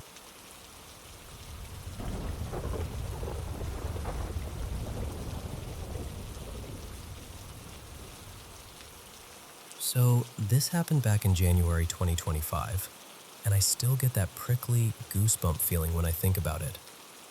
That night, my mom and I were in the living room, doing what we always did when we found a show we loved, curled up, totally hooked on this dramatic telenovela. We kept saying, "Okay, one more episode." And suddenly it was after midnight, creeping toward 1 a.m. before we finally decided we should sleep. I went to my room as quietly as I could. My little girl was asleep earlier that week in my bed, and my dog was right there too, my sweet boy Sammy, tucked in like he owned the place. I remember trying not to make the mattress bounce while I pulled up my blanket and slid in beside them. I had barely settled, like I wasn't even fully asleep, more like that foggy space where your eyes are heavy, but your mind is still kind of listening. And then I heard my bedroom door open. Clear as day, I heard my sister's voice, urgent and shaky, calling my name like something was wrong. The tone was pure panic, like she was trying to warn me. Instantly, my heart kicked up, and before I could even speak, something yanked my left arm, hard. Not a gentle tug, a real pull that jolted me upright. I snapped my eyes open, and I was sitting there in this half-upright position, and I could still feel the pressure on my arm, like fingers had just let go. And then Sammy. He started growling. Not his normal, someone's at the door growl either. This was low, deep, warning. He was staring at the doorway like he could see something standing there. His whole body was stiff. He kept that growl going for a long time, long enough that I started watching the door too, afraid to even blink, because the room looked empty, but he was reacting like it wasn't. Eventually, I don't even know how, I fell asleep again. I didn't tell my mom the next morning. I think part of me wanted to pretend it didn't happen, like if I didn't say it out loud, it wouldn't be real. But then the next night, it happened again. We stayed up late again, still glued to that show, and this time we didn't turn in until around 2 a.m. I went back to my room, but that night my daughter was sleeping in her own bed. It was just me and Sammy. I remember getting under the blanket and lying face down, exhausted. Sammy was asleep near the headboard, curled up in his little spot. I looked over at him, felt a little calmer, and closed my eyes. And I swear to you, not even 10 seconds went by. My bedroom door opened. This time, it sounded like my mom. She was calling my sister's name, frantic, rushing closer like something terrible had happened. I could hear her voice moving toward the bed. And then, this is the part that makes my stomach turn. Even her voice started to sound wrong, like it stretched and warped, like a recording slowing down, almost distorted. And then I felt it. Something grabbed my sheet and tugged it, and at the same time something clamped around my foot and lifted it. I froze, like my whole body locked up instantly. My heart was pounding so hard I could hear it in my ears. I couldn't even scream at first because I felt too shocked, too trapped inside my own skin. Behind me, Sammy erupted into growling again. Angry, protective, like he wanted to lunge but didn't know what he was dealing with. I forced myself to move, and the second I reacted, this icy cold sensation washed over my foot, like something had just been holding it. The sheet had been pulled halfway up my calf. Sammy kept growling, and the room looked completely empty. But I knew something had been there. The next day, my mom told me she'd been having horrible nightmares both nights. Really dark, disturbing ones. And that's when I finally told her everything. The voices, the door, the pulling, the grabbing, all of it. She got really quiet, and then she said something that made my skin crawl even more. She said she thought it might have been something evil. So we did the only thing we knew to do. For 21 nights, we prayed Psalm 91 before bed. Every single night, no skipping. We prayed like we meant it. And after that, it stopped. I've never had anything that intense happen to me again, but I'll never forget how real it felt, how it could touch me, pull me, grab me like it had weight and intention. Even now, telling you this, I get chills.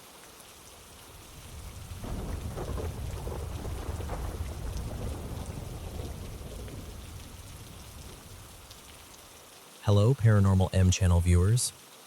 Have you been having trouble sleeping lately? I'm always so happy when I read your comments saying these paranormal stories help you sleep better. Thank you so much for always supporting the channel. Drop a comment below and tell me where you're watching from. And don't forget to subscribe and turn on notifications so you never miss our latest videos. Also, a huge thank you for sending in so many of your own paranormal experiences. All right, let's get started with today's stories. So, I've got to tell you what happened this week, because I'm still kind of laughing at myself, but also, my stomach drops every time I think about it. I'm 17, and I've only been working at this little cafe for, not even a month yet. And on Tuesday, I find out, casually, like it's nothing, that the place might be haunted. At first, I'm like, okay, sure, because coworkers will mess with the new person, right? But they weren't doing the jokey vibe. My manager and a couple of the staff were dead serious, swapping stories like they'd been holding them in for ages. Stuff like doors swinging open by themselves, lights flicking on, things moving when nobody's near them. And they were telling it the way you tell something you know is real, not the way you tell a spooky story for fun. Still, I'm not a paranormal person. I've never seen a ghost. I've never felt a presence. I'm the kind of person who will blame everything on a draft, or an old building settling, or my own bad memory. So I'm listening, nodding, and thinking, maybe you're all just a little dramatic. Then later in the week, I'm talking with this coworker. Let's call her Marin, and she gets really intense about it. Like she's not teasing at all. She tells me she's seen spirits her whole life, like it's just normal for her. And then she goes, oh, and the cafe has a cat. I'm like, a cat? And she goes, not a real cat, a ghost cat. Apparently, it's this fluffy black cat that likes to do exactly what a living cat would do. Knock stuff around just to prove it can. Marin is describing it with total confidence, how it'll bump things off counters or nudge stuff until it topples, like it's bored and mischievous. And literally minutes after she tells me this, she steps out to do something in the front, and I'm alone in the back area, and I hear it. From the dish room, this sharp clatter, like metal hitting tile, followed by that unmistakable skittering sound something makes when it bounces and slides to a stop. My whole body just freezes. I'm standing there with my heart doing that annoying thump, thump, thump thing, telling myself, it's fine, it's fine. Something shifted. It's a kitchen. Things fall. So I walk over to check, and in the corner, on the floor, there's one of our knives. Now, normally, we dry them in this narrow rack where you wedge them handle up. The blade slides into the slot and it kind of sticks there. That's why this freaked me out. It didn't make sense for the knife to just slip out. The handle is thicker than the slot, like it can't slide down through. And it takes a little effort to pull one out too. Not a struggle, but enough that it wouldn't just oops its way out. So I'm staring at it on the floor, and I'm trying to force a logical explanation into my brain, but the only one that fits is something bumped it. Something nudged it out. And the thing is, Marin had just told me about a ghost cat that knocks things over. I'm not gonna lie, I got so creeped out. I did that nervous laugh you do when you want your body to believe you're fine, but your soul is quietly packing a suitcase. And then the day just kept stacking little moments on top of that one. A bit later, a plastic lid, like from a jar, just flips off the counter. Not slides, not drifts. It pops and drops like it got flicked. I turn around so fast I almost tripped. And the weirdest part was when I was alone doing dishes again. The front was busy. Everybody was out there. I'm in the back with the running water and the clinking and all that, And I hear this sound like one of the fridges opening and closing. That soft, suctiony whoosh, and then the thud. You know? Like someone grabbed something and shut it. So I look up, expecting to see somebody back there. Nobody. And I didn't hear footsteps on the little steps that lead to the back either. It was just empty. At this point, I'm trying really hard not to spiral, but apparently the owner is moving the cafe to a new location soon, and there's been construction and packing and all this disruption. The others think it's stirring things up, like whatever's here is getting more active because everything's changing. Everyone keeps telling me, they're not dangerous, they're not mean, they just do stuff. But once you have that thought in your head, I might be sharing space with something I can't see. It's hard to relax. Because now, every time I have to go into the back storage room, where they swear there's an older man spirit who hangs around, I turn into the most polite person on earth. I literally whisper out loud, "Hi, I'm just coming in for a second. I'm not bothering you. I'm just putting this towel in the laundry bin." Like I'm announcing myself the way you would to someone's grandpa in a quiet house. And I know that sounds ridiculous, but it makes me feel better, okay? So yeah, that's my life now. I think I got mildly bullied by a ghost cat in the dish room. And honestly, if there has to be a ghost at my job, I'm kind of relieved it's apparently a cat with attitude instead of something sinister. Still, if you come in for coffee and you hear a clatter in the back, just don't ask me. I'll pretend I didn't hear it.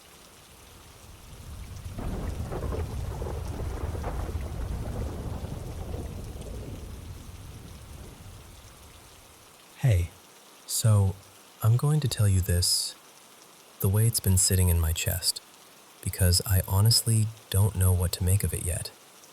I'm Rena. I'm 26 and I live with my partner Eli.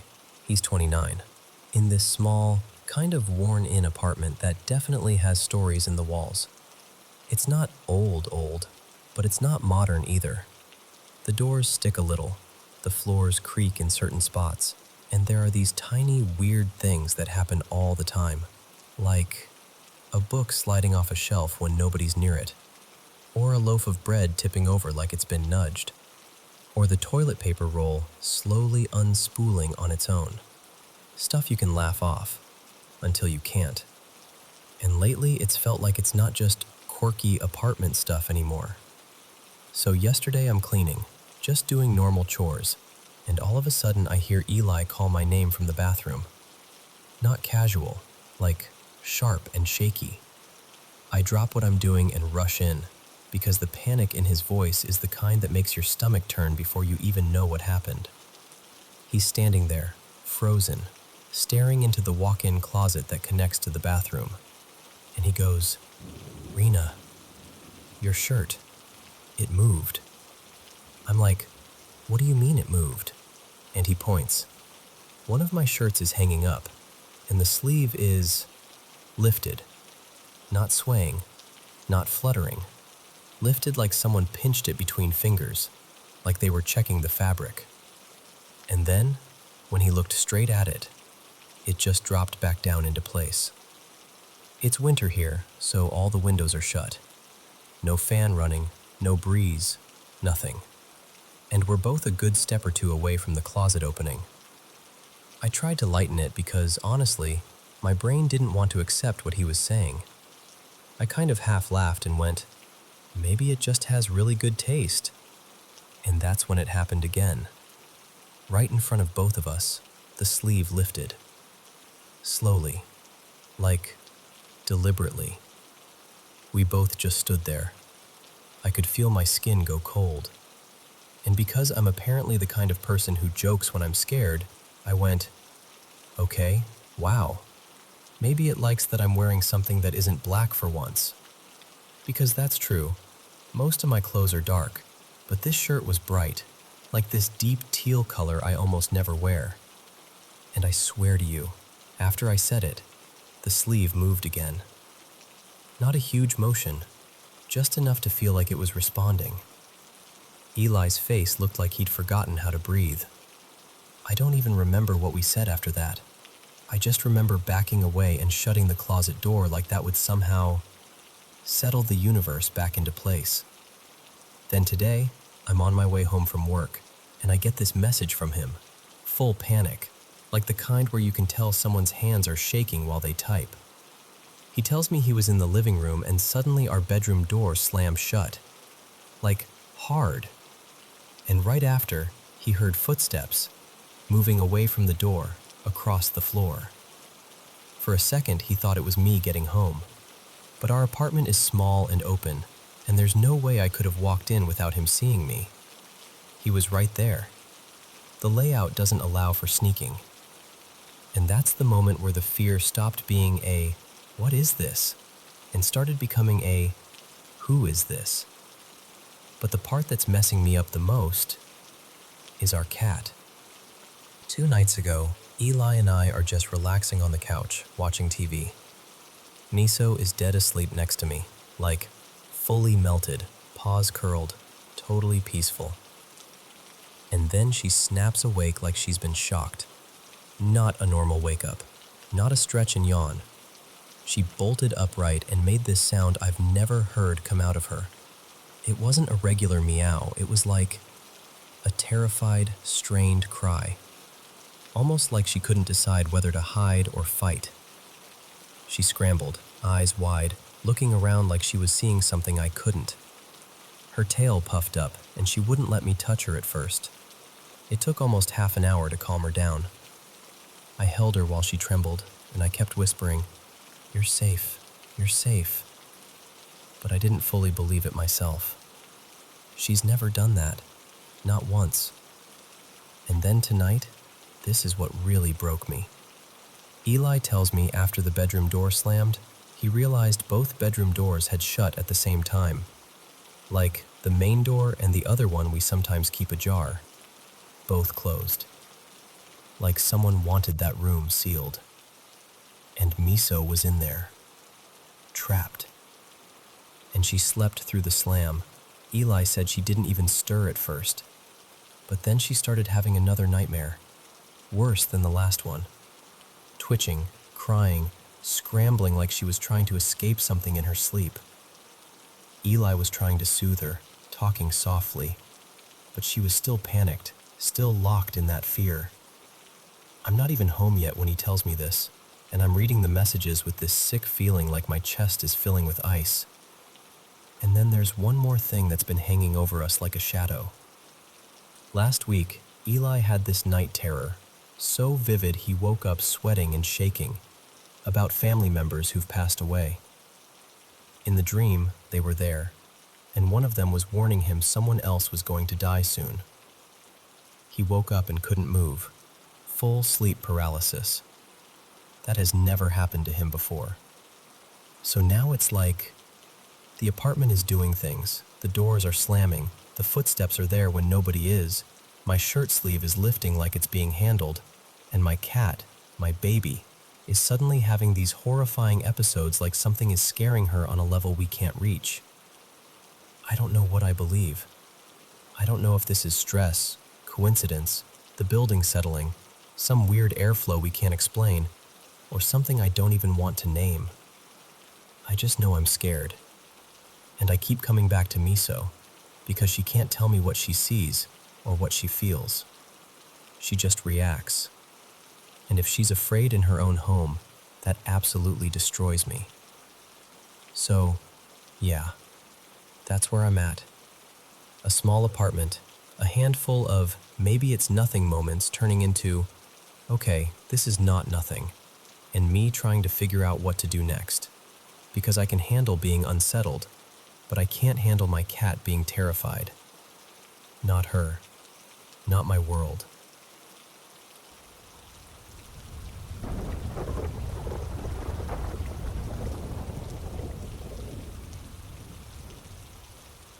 So, let me take you back a few years.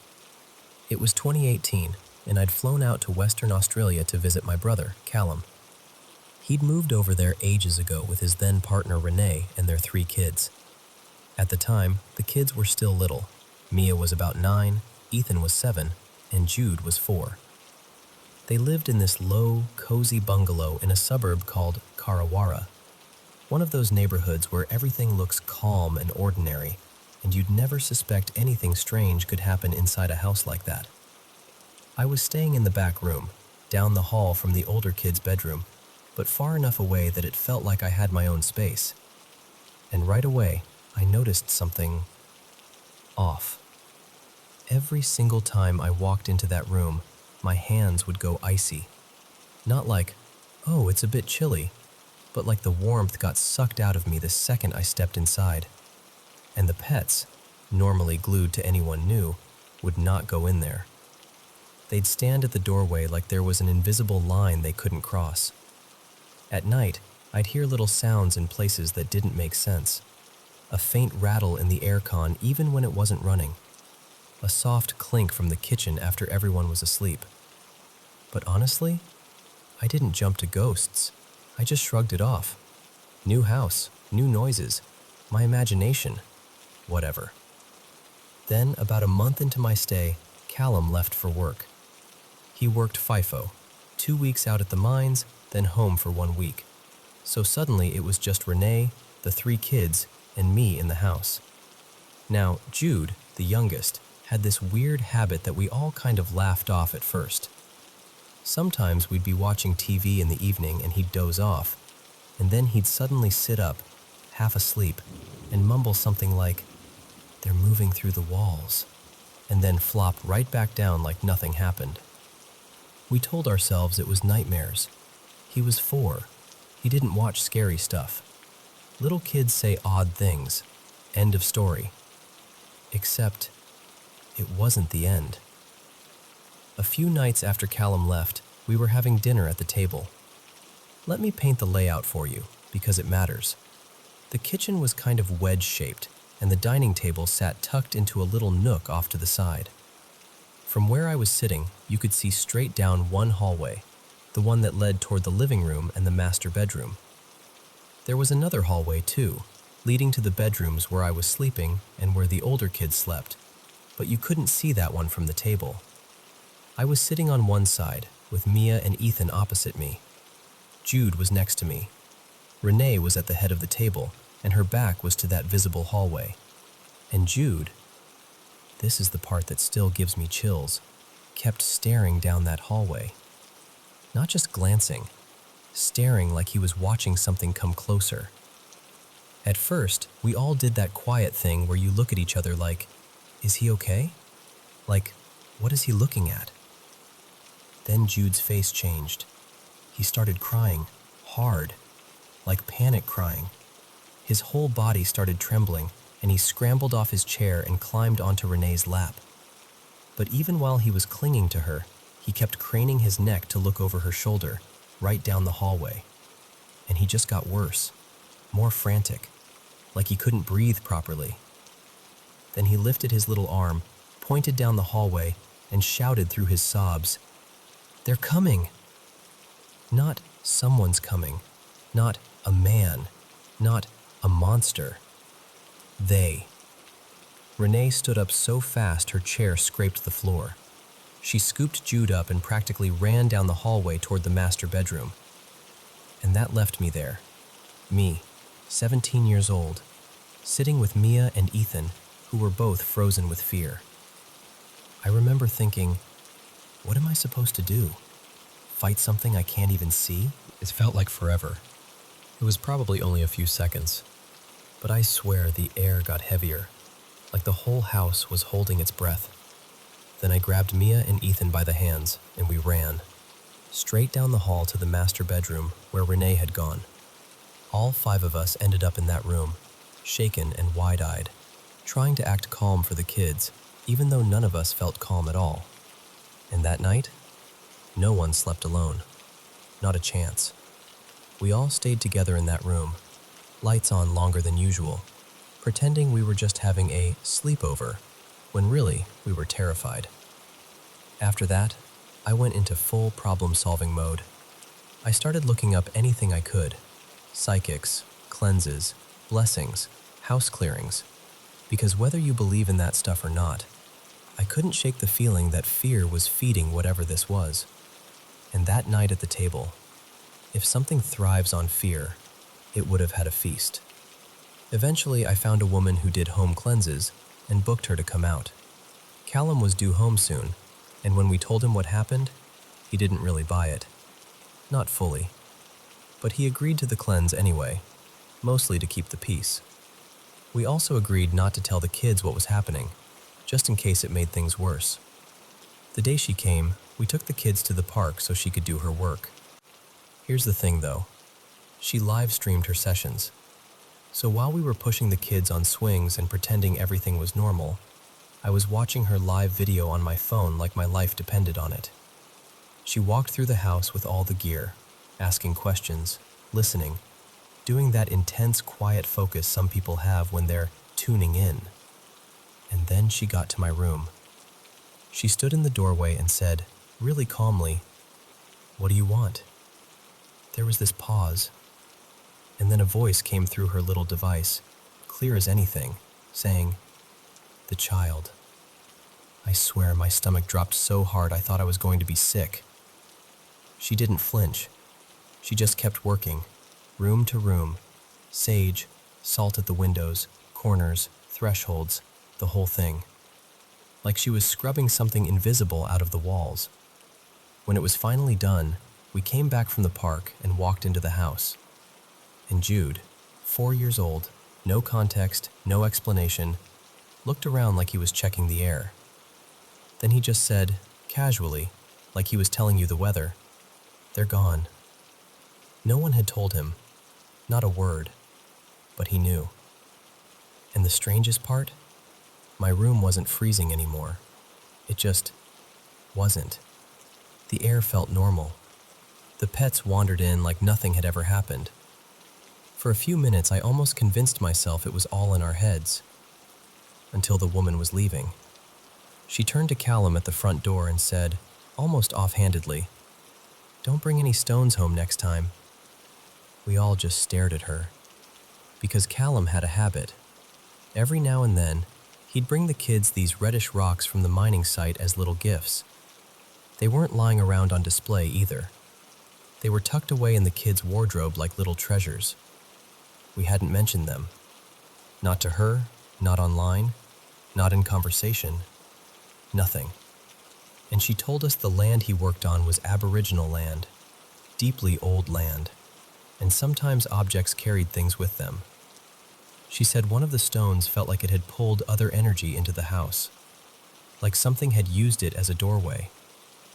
And one of the things in there, she said, had been trying to get to the youngest.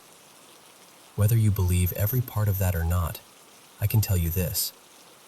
The blood drained out of my face when she said it, because she shouldn't have known, and yet she did. But I've never forgotten that dinner table moment, that tiny, shaking finger pointing down a hallway, and a little voice, cracking with fear, saying, "They're coming." And honestly, I'll never look at harmless little souvenirs the same way again. Because sometimes, you don't know what you're inviting in until it's already standing in the hallway.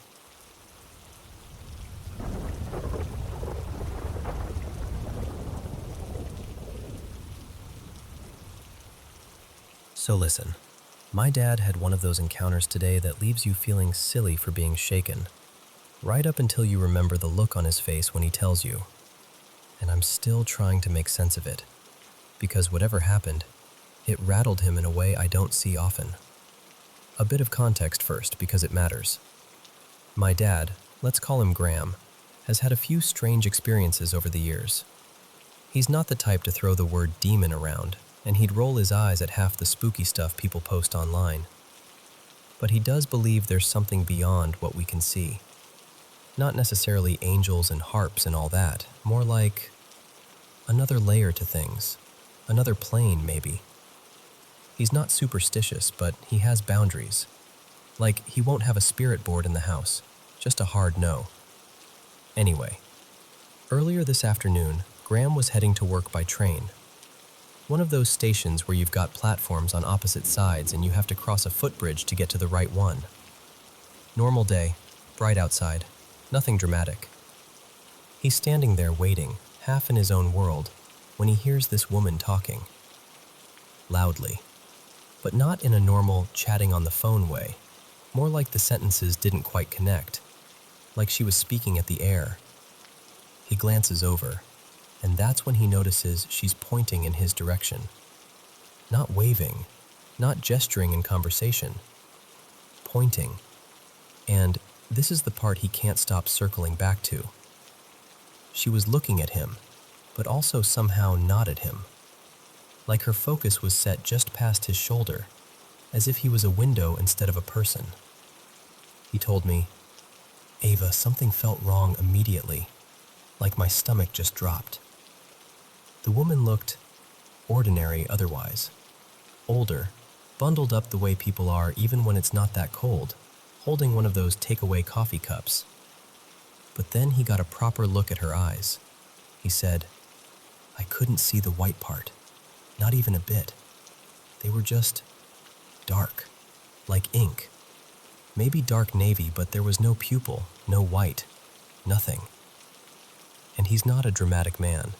He doesn't do that performative shiver thing. But he told me, completely serious, "The feeling I got off her was pure evil, just dread, like my body knew before my brain did." He tried to look away. He wanted to ignore it. But he said his eyes kept dragging back to her, like something was pulling his attention whether he liked it or not. And this is in daylight, out in the open. No weird shadows, no dim platform lighting, none of that. Then he notices the way she's drinking her coffee. Still staring in his direction, still pointing off and on. She lifts the cup, but instead of sipping normally, she presses it between her palms, flattening it, slowly squeezing it until it's barely a narrow slit, and then she drinks from that thin opening without taking her eyes off him. Not nervously, not like a fidget, deliberately, like she was showing him she could. And at that point, he's done. The train comes in and he gets on quickly, just relieved to put a door and a few meters between them. Except she gets on too. Not right next to him, but close enough that he spots her stepping into the next carriage over. So he does this very instinctive thing, gets off again, walks down the platform, and jumps into the furthest carriage away. He also wasn't the only one who noticed she was off. The weirdest part is how quickly it all happened. It was just a normal commute, and then, suddenly it wasn't. And when he told me, only minutes after it happened, he still looked pale. Not telling a creepy story pale, more like, I just touched a live wire pale. So, yeah, that's it. That's what happened. And I know how it sounds. I do. But I also know my dad. Graham doesn't spook easily, and he doesn't invent things like that. And whatever that woman was, whether it was something paranormal or something else entirely, he came away from it feeling like he'd stared straight into something cold and wrong. And honestly, that's the part I can't shake.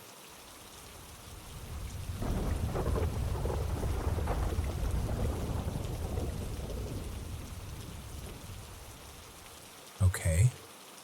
So I've carried this around in my head for a long time, and even now I can't fully explain it.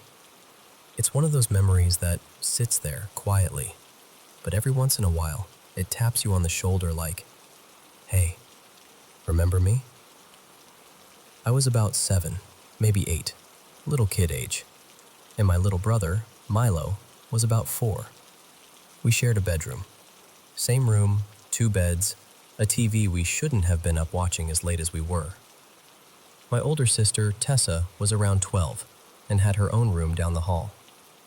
One night, she was in her room digging through clothes, like fully in fashion show mode. She kept pulling out random stuff and putting together these loud, bright outfits. I mean, bright. Hot pink, sunshine yellow, this neon blue hoodie. Things that basically glowed in the dark compared to our dim little room.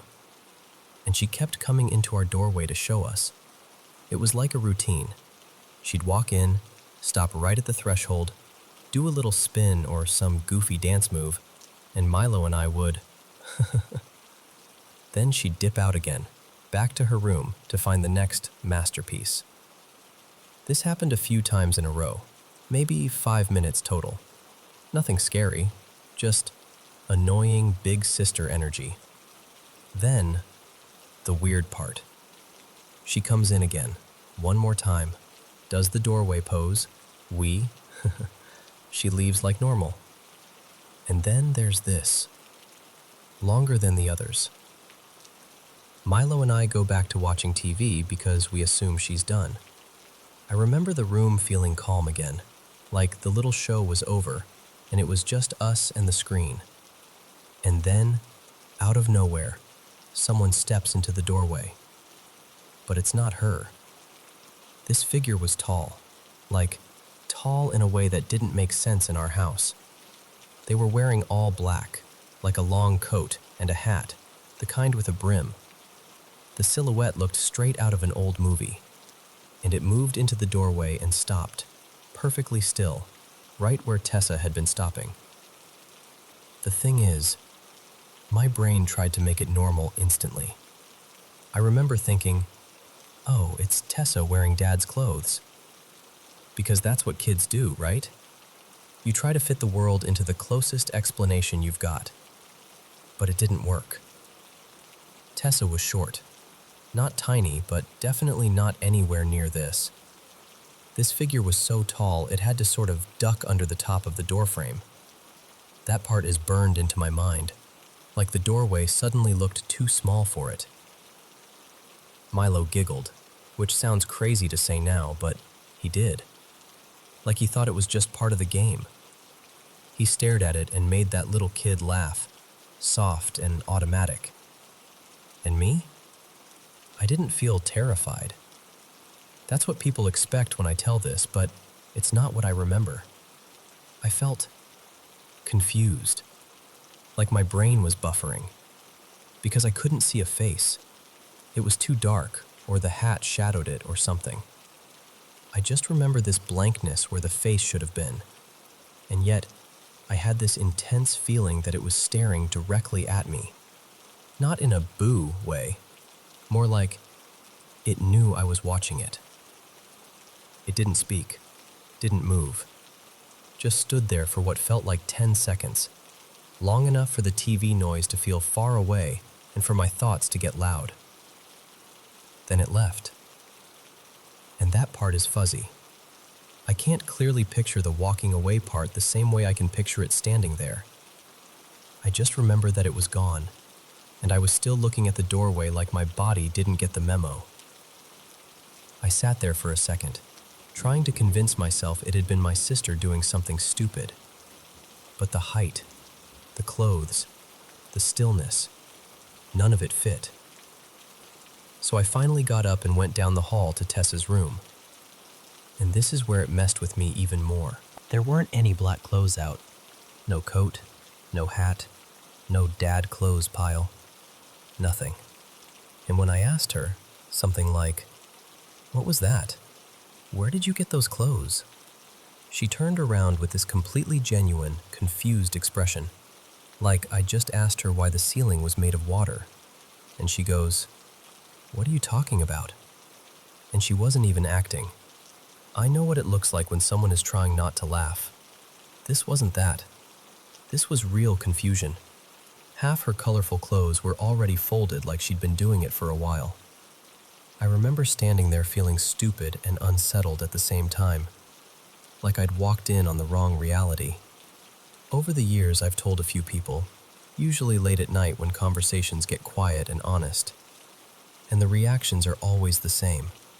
Someone says, "That's wild," and then the topic drifts away like it's too awkward to sit with.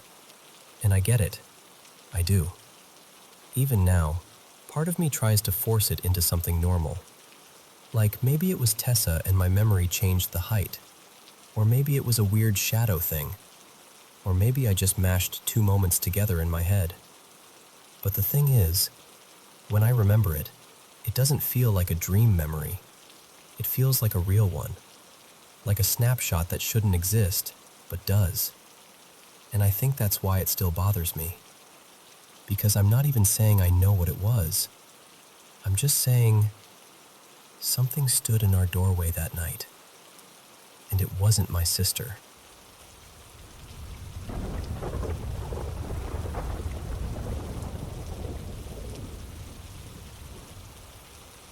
So my mom used to tell me this story when I was a kid, and I swear, no matter how many times I heard it, it always gave me that same cold little shiver of, wait, what? She wasn't the type to believe in ghosts, like, at all. Not the jumpy kind, not the spirits are everywhere kind.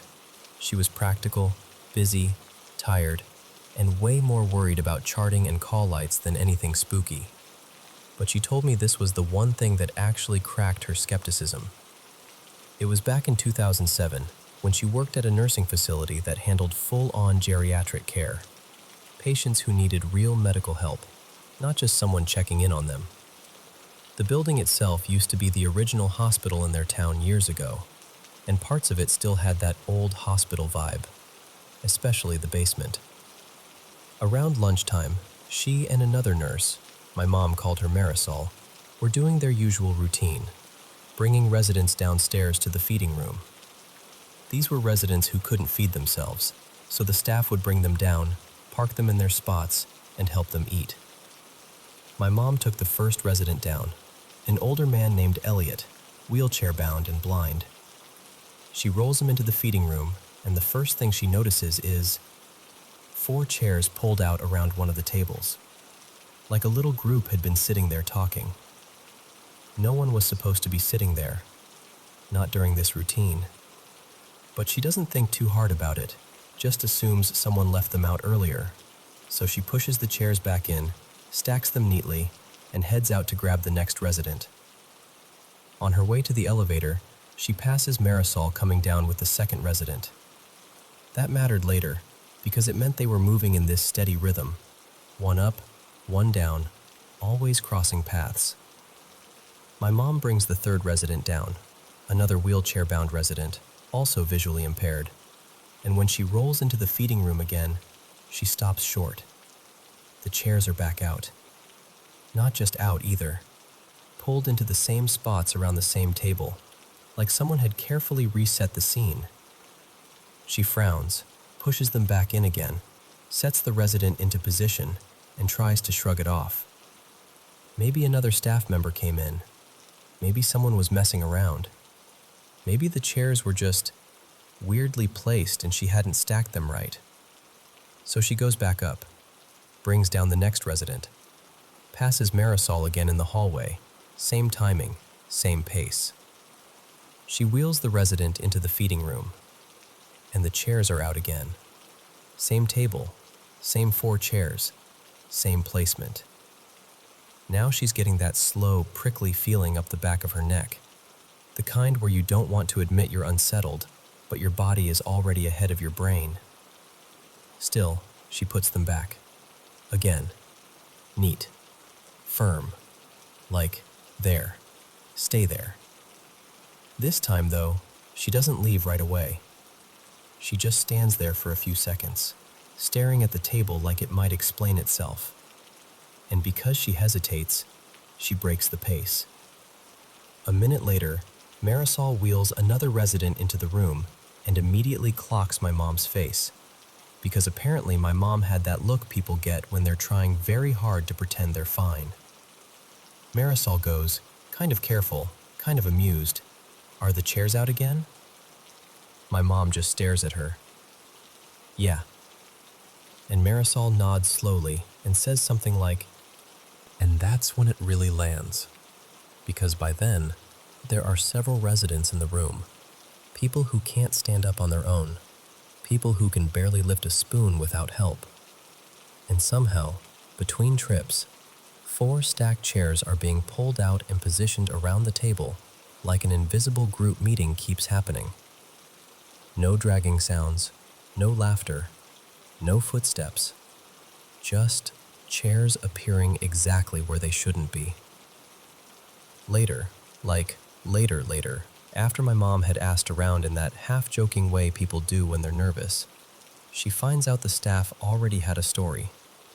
They said the basement had a regular, not a scary one, not a violent one, just a presence. They even had a name for him, Walter. And the way my mom described it, the wildest part wasn't even the ghost story. It was how casual everyone was about it. Like, oh yeah, that's just Walter. He hangs out down there. He's harmless. Apparently that feeding room had been repurposed from something older in the hospital days, and there was an adjoining room that used to be part office, part morgue setup. By the time my mom worked there, that side room had been turned into storage, but it still had one of those heavy, stainless steel tables that you don't really forget once you've seen it. So yeah, that was the story. And my mom didn't come out of it calling herself a paranormal expert or anything. She'd roll her eyes if you even suggested that. But she told me, flat out, that after that day, she stopped saying ghosts weren't real, because she couldn't make those chairs make sense any other way. And honestly, every time I think about 4 chairs quietly pulling themselves out in a basement full of people who physically couldn't do it, I get why.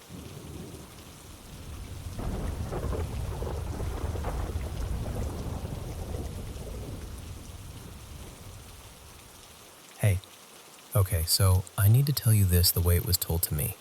Like, sitting at my grandmother's kitchen table, with the radio humming and her hands busy with something small, like she was trying to keep calm while saying things that still made her uncomfortable. This story takes place in northern Romania, not long after the late 70s rolled into the early 80s, back when villages felt sealed off from the rest of the world, and people believed in things they didn't say out loud unless they absolutely had to. So my grandma, her name was Elena, lived in this little house at the edge of the village, and just across a narrow lane, practically within whispering distance, lived her husband's sister, a woman named Marika. Now listen, Marika wasn't the kind of person you'd call eccentric and laugh it off. People in that area straight up called her a witch. Not in the cute storybook way either. People went to her for hexes, for revenge, for sickness, for fixing someone who drank too much or cheated too often. And she had a reputation that traveled. Farmers from villages 2 hills away would still show up at her gate like they were visiting a doctor. But the strange part wasn't just what she did. It was how she carried herself. Elena always said Marika had the coldest presence. Like being near her made you tighten up without knowing why. She wasn't friendly, she wasn't social, and she didn't hide her contempt. Especially not for Elena. Because Elena had children, 4 of them, and Marika couldn't stand that. She treated those kids like they were dirt on her shoes, and she'd spit insults at them whenever she got the chance. Elena told me that, at first, it was just the feeling of being watched. Like you'd be hanging laundry, and suddenly your shoulders would go stiff, and you'd turn and see Marika behind her fence, staring through you like you weren't even human. Then Elena started noticing things. Little things first. A dead frog where it shouldn't be. A strange bundle of twine tucked behind the stove. A knife stuck upright in the soil near the back step, like someone placed it there deliberately, blade down, handle up, as if the ground itself was holding it. And at night, this part always made my stomach flip. Elena said she'd sometimes wake up and see movement in Marika's yard. Not like a person walking normally, more like pacing, circling, back and forth, sometimes under the moonlight, sometimes with no light at all, like she didn't need to see. Elena swore she once saw Marika out there performing some kind of ritual, moving in slow circles, murmuring, her hair loose, her arms lifted like she was pulling something from the air. And here's where it gets worse. After a while, Elena started hearing noises inside her own house. Soft thumps in the walls, scratching in the chimney, a sound like someone tapping on glass when there was no glass to tap on. One night, Elena said the whole house shuddered. Not a little creak, not the normal settling of old wood. Shook, like the floor had breathed in and the walls flexed. She thought it was an earthquake. She ran outside, heart pounding, and went straight to the neighbors, because in a village, you don't panic alone. But the neighbors looked at her like she'd lost her mind. They said nothing happened. Not a cup rattled, not a chicken startled. The earth didn't move for anyone but her. And that's when Elena got frightened enough to bring the priest. So the priest came, Father Toma, she called him, and he prayed over the house for days, then weeks. Blessings, incense, holy water, scripture murmured so steadily it felt like part of the furniture. Elena said the air changed little by little, like the house could finally unclench. Things quieted down. Not forever, but enough for her to breathe again. Now I need you to understand something. Elena wasn't a cruel woman. She was strong, yes, but not vicious. She didn't go around cursing people. But one afternoon, after Marika had been particularly nasty, Marika pointed at Elena's children and called them dogs. Just like that. Dogs. And Elena snapped. Not because she wanted revenge, but because you can only swallow humiliation so many times before it turns into fire. Elena said she looked her right in the face and blurted out something she didn't even feel like she chose to say. She said, "Then may you not find peace until you have dogs of your own." She told me later she regretted it the instant it left her mouth. Years passed. Life moved on the way it does. Work, seasons, births, griefs. Marika grew older, and then she got sick, very sick. The kind of sickness that makes a powerful person suddenly small. One winter morning, Elena noticed something that didn't sit right. Marika's door hadn't opened. There were no tracks in the snow. Not a single footprint, not even the messy kind that chickens leave. But Elena could still hear the radio playing inside Marika's house. That's what made her go over. She knocked. Nothing. She called her name. Still nothing. So Elena pushed the door open and stepped in. And what she found? She said she never fully recovered from. Marika was dead. Not peacefully dead. Not gently. Her eyes were wide open, staring upward like she'd seen something on the ceiling that terrified her too much to blink away. And in her mouth, this is the part that sounds impossible, but Elena insisted it was true. There was a packed snowball, like someone had shoved winter itself into her throat. Elena was frozen in place. She couldn't even scream at first, just stared, trying to make her brain accept what her eyes were seeing. Then she heard movement, a low sound, like soft squeaking, under the bed. And when Elena looked, there was a dog there. Not one of Elena's dogs, not any dog anyone remembered seeing go into that house. And the dog had just given birth. 4 tiny puppies pressed together in the dark. Elena said her blood went cold because the number hit her like a slap. 4. The same number as her children. And that's when Elena remembered the words she'd shouted years earlier, in rage. Words she'd forgotten until that exact second. The village doctor came and confirmed the death. Then the funeral preparations began. And in that region, the wake isn't held in a quiet building somewhere. It's held right there in the home, with people coming and going, candles burning, prayers murmuring, food laid out, grief mixing with routine. But Elena told me the wake didn't feel like mourning. It felt like waiting for something to happen. The animals in the yard were restless. A chained dog kept straining at its collar like it wanted to tear its own throat open just to get away. In the middle of the night, while Elena and a few neighbors sat talking in low voices, they heard a sharp crash from the room where Marika was laid out. Not a soft knock, a violent smash. They rushed in, thinking maybe an animal had gotten inside. But there was no animal. Only the incense jar, shattered in the middle of the floor, as if it had been flung there by a hand no one could see. Now here's where the old village beliefs come in. People there had a word for what they feared Marika might become. A strigoi. A malicious spirit, the kind that doesn't rest, the kind that lingers hungry and angry.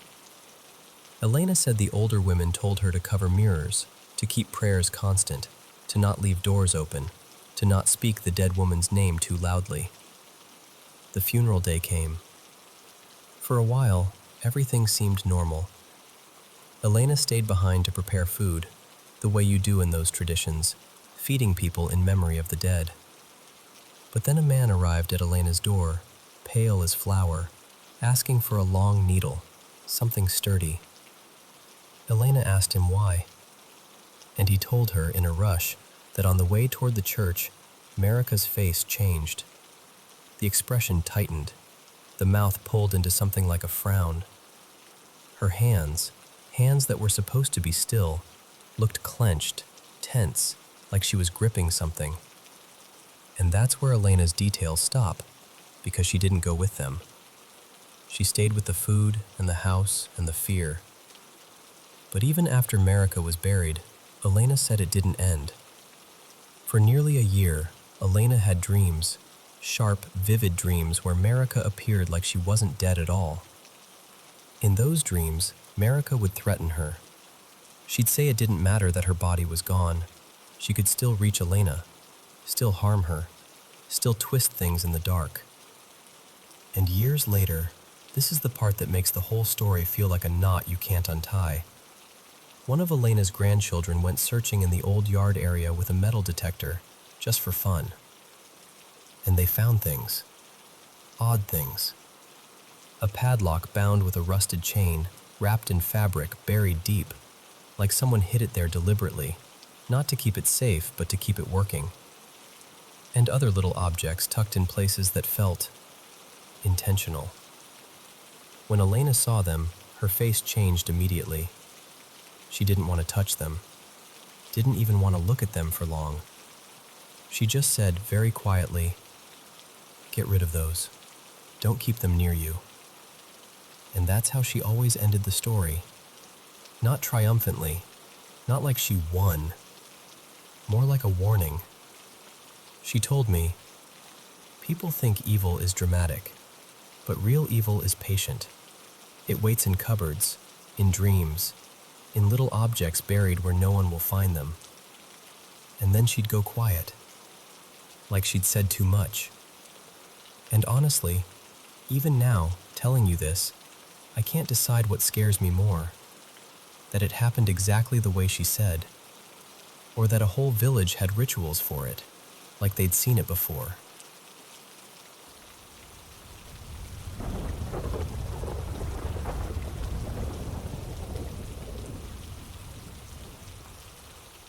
So, I want to tell you something that's been happening at my childhood home, and even now, talking about it, I get that weird mix of comfort and goosebumps. My dad passed away at home in early summer a couple years ago. It was quiet, it was heartbreaking, and ever since then this place has had these little moments that don't fit neatly into any explanation. Not horror movie scary, more like personal. Like someone's trying to be heard. My sister Mia still lives here full-time with her boyfriend Caleb. They've been here together for a while. I moved out not too long after everything happened, and I'm only about a mile away now, so I still come by a lot, sometimes to help, sometimes just because it still feels like home. And I should probably say this up front, I've always been the sensitive one. Ever since I was a kid, I'd pick up on things. Sounds, feelings, little shifts in the air that other people shrug off. My current house is honestly the same way. I see and hear and feel things pretty often. But the difference is, I feel my dad too. And when I feel him, it's like my whole chest loosens. Like, okay, I'm not alone. Before I tell you what's happening now, you need the backstory, because that's the part that makes this feel so specific. When my dad was still alive but really unwell, we had what turned out to be his last Father's Day here with us. He couldn't go out, couldn't do much, and I remember standing in a store thinking, what do you even buy someone you might be saying goodbye to? I got him some soft lounge clothes, stuff he could actually use. But I wanted something that felt meaningful, something he could look at. So I found this simple frame that held 3 photos. I printed one of me and him from a day we were laughing so hard the picture came out a little blurry. One of him and Mia, she's got her head on his shoulder in it, and he's doing that proud dad half smile. And the third one was him with our dog, Buddy, sitting right at his feet like he belonged there. When I gave it to him, he just stared at it for a long time. And then his eyes filled up. My dad wasn't a big crier. He was more the type to make a joke and change the subject. But that day, he actually cried. And I cried too, trying to pretend I wasn't. He passed a few weeks later. After he was gone, we kept that frame up. It felt wrong to move it. I'd come into the room and see those photos, and it was like proof that he was real, that our life with him wasn't just something that ended and evaporated. Then, around the holidays, Mia and Caleb decided to tidy up to make space for decorations. And they brought a bunch of my dad's things up to the attic. Some ornaments, a couple keepsakes, and that photo frame. They meant well, I think, but they're also the kind of people who start a job and then abandon it halfway through. And when the holidays were over, nothing came back down. For months, I kept asking. Not even in a dramatic way, just, "Hey, can we please bring Dad's stuff down?" Especially the pictures, especially the frame. I'd even offered to do it myself, but the attic hatch is up high, the ladder is awkward, and I'm short enough that the whole thing turns into a humiliating slapstick routine. Plus, Mia insisted she knew where everything was up there, and I didn't. So the photos stayed in the attic. Here's where it gets strange. Every time it happens, I get up and look, and sure enough, the attic hatch is just hanging open, slowly swinging like it was pushed. So I asked Mia if it's ever happened when it's just her and Caleb, and she goes, totally casual, "Nope, never." Which, okay, that's odd, right? Because it's not a quiet little click. It's a full-on bang against wood. You'd think it would wake anyone. The first time I heard it wasn't even me, actually. It was my mom. Mia and Caleb had gone away for a few days, and my mom stayed here to watch Buddy. She told me the next morning, "Something weird happened last night. The attic door slammed open. I thought maybe it was your dad trying to tell me something, but I didn't know what." And the second she said that, my mind went straight to the pictures. Instantly. No hesitation. It wasn't like I sat there connecting dots. It was just this immediate feeling of, it's the frame. It's his things. He wants them. Because that frame was meant for him. It was the last thing I gave him that wasn't practical, that wasn't medical or supportive or for the illness. It was for him, for his heart, for his life. And now it's sitting in a dusty attic. The wild part is, it still only seems to happen when I'm here. Not Mia, not Caleb, just me. And Caleb is tall, like annoyingly tall, so he's the only one who can get up there easily. Which means the only person who can fix it is also the same person who keeps saying, "Yeah, I'll do it," and then doesn't. I know how this sounds. I do. Maybe it's the house settling. Maybe it's a draft.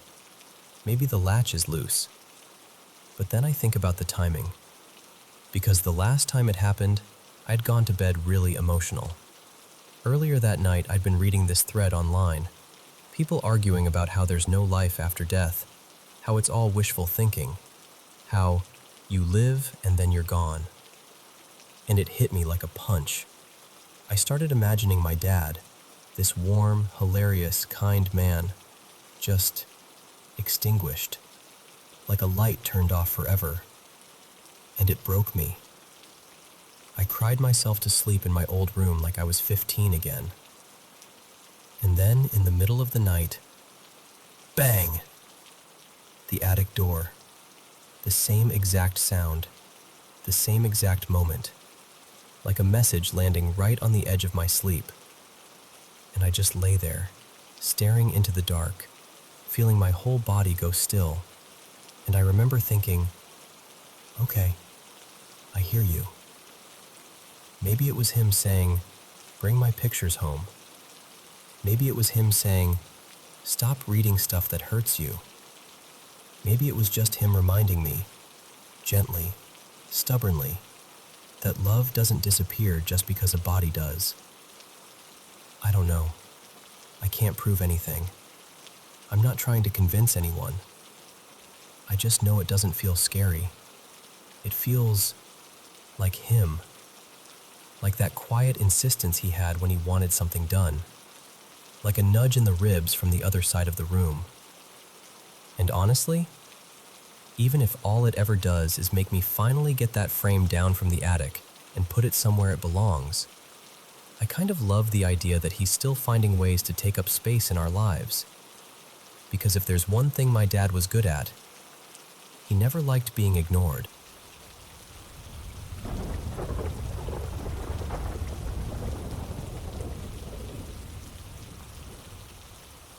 So, this happened when I was a junior at Mississippi State University.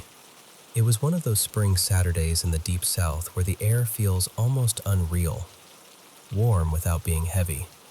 Bright without being harsh. I've had beautiful autumn days up north, and those calm, perfect Midwest summer evenings. But southern springtime? On the best days, it's like the whole world turns the saturation up. Every color pops. Every smell is a little sweeter. Even the sounds, birds, wind through leaves, feel sharper, like you're standing inside a movie. That day was one of those days. I drove about 25 miles off campus to pick up the girl I was dating. Her name was Clara, from her parents' place. We were headed to an all-day river party on the Tombigbee River at somebody's house a few miles out. Clara had a couple bags with her, and as we were getting ready to go, she asked if we could swing by and drop something off to her friend. Her friend, Hannah, was working as a hostess for one of those small-town spring pilgrimages. If you've never been to one, a pilgrimage is basically when towns, especially in Mississippi, open up their old pre-Civil War homes for tours. People come through, and local students help guide visitors room to room while the homeowners talk history. It's kind of a big deal in those places. The hosts and hostesses dress up too. Old formal outfits, sometimes those big, elaborate gowns. Anyway, Clara directed me to the house where Hannah was stationed. It was a big white place, 3 stories, with a porch that looked like it belonged on a postcard. I remember the fence out front, neat and pale, and the way the sunlight hit the paint like it was glowing. It was around 10:30 in the morning, maybe a little after. We parked right out front. Clara hopped out with her bags, and as we walked up, the front door was already open, like it was inviting you in.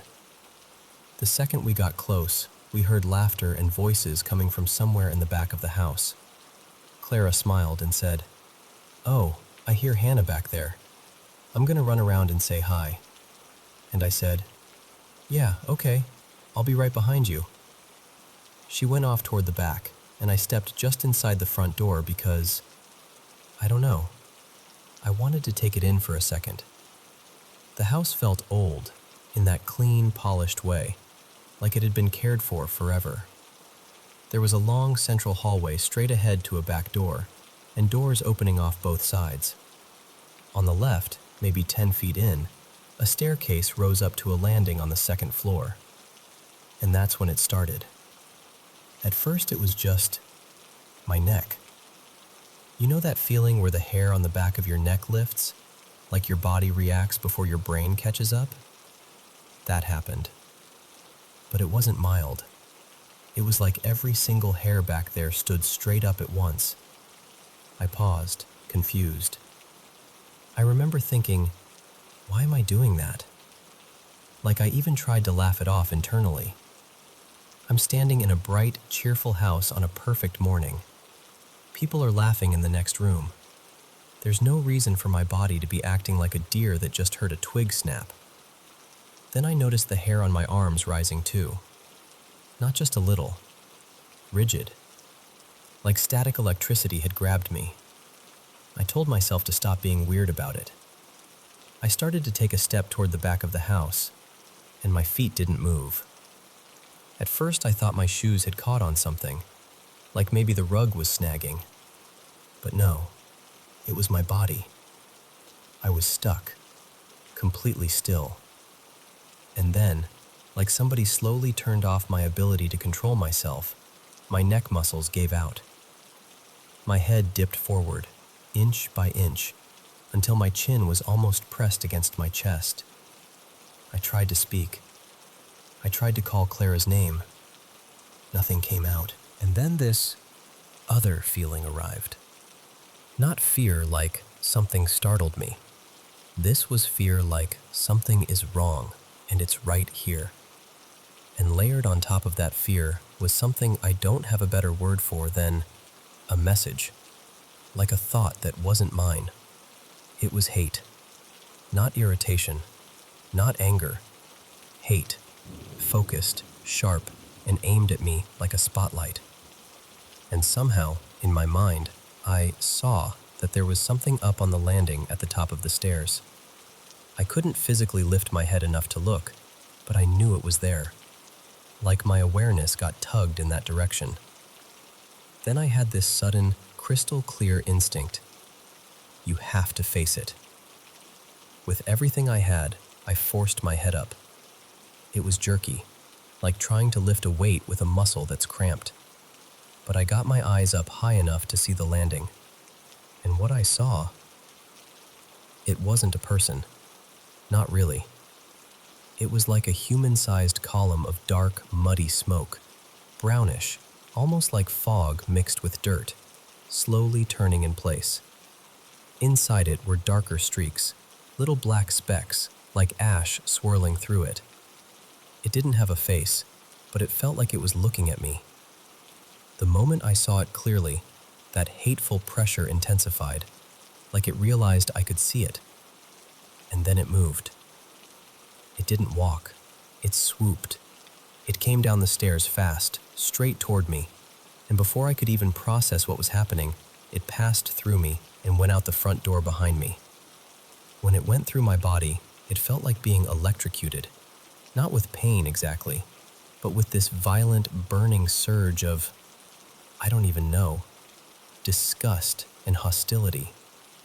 Like my whole nervous system lit up with someone else's rage.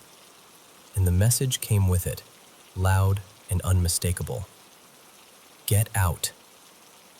The second it passed, I got a little control back, enough to move. I could see the back door at the end of the hallway straight ahead. The front door was open behind me, but I didn't trust myself to turn around without collapsing, so I just shuffled forward. Weak, wobbly, like my legs belonged to somebody else. I made it to the back door, pushed it open, and stepped outside. There was this tidy backyard garden, formal, almost like a small estate. And about 20 feet from the house, there was a stone bench. I staggered over and sat down hard like I'd just run miles. The whole thing, from stepping inside the front door to sitting on that bench, couldn't have been more than 2 minutes. I sat there trying to breathe normally, trying to tell myself I'd just had some kind of, I don't know, a weird spell, a panic attack, anything. But then, after maybe 30 seconds, the hair on my neck started rising again. Then my arms. And even though I was facing away from the house, I got this snapshot in my mind, like a sudden mental photograph of the back of the house.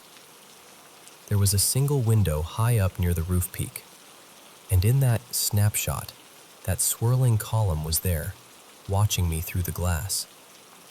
And again the message hit me. Get out. Not out of the house, out of there, off the property. That same instinct rose up again, the one that told me I had to confront it. So I turned around, stiff and twitchy, and forced myself to look up at that window. And I swear, I could see it faintly through the old glass, like a dark smudge of movement. The moment I really looked straight at it, it vanished. I didn't start the engine right away. I just sat there, hands on the steering wheel, trying to understand what I'd just lived through. A few minutes later, Clara came out, cheerful at first, then immediately worried when she saw my face. "What happened?" she asked. "Why didn't you come back? Are you okay? Why are you just sitting here?" And I couldn't do it. I couldn't tell her. Not then. So I lied. I told her I suddenly felt sick, nauseous, and I'd come to sit in the car until it passed. She got that concerned, caring look and immediately wanted to help. And I felt awful because she didn't deserve a lie. But I genuinely didn't have the words. I didn't even have a place to put the experience in my mind yet. We sat quietly for a little bit. Eventually, I told her I felt better and we should head to the river party. We went.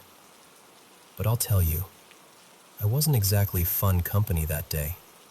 And here's the part that still gets me. It was years before I could tell this story out loud to anyone. I kept it locked away because every time I tried to think about it, I'd feel that same cold pressure in my chest. I still don't know what that thing was. I don't know why it hated me. I don't know why it wanted me gone so badly. All I know is, it did.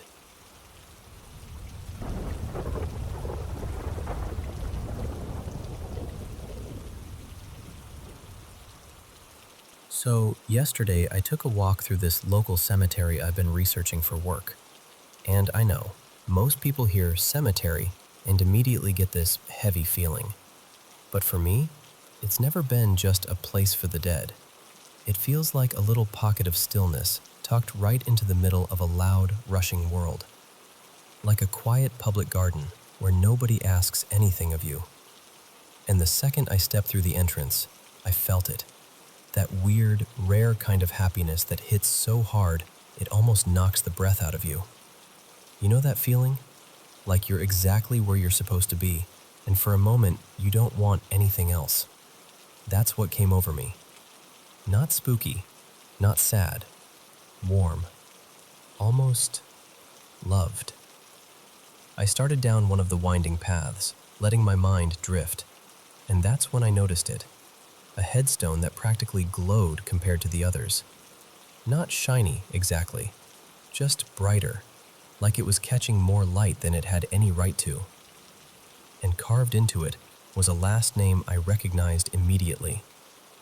It was the same last name as a former client from my old healthcare admin days, back when I worked with medical equipment and coordinated home setups. I hadn't thought about her in a long time, not properly.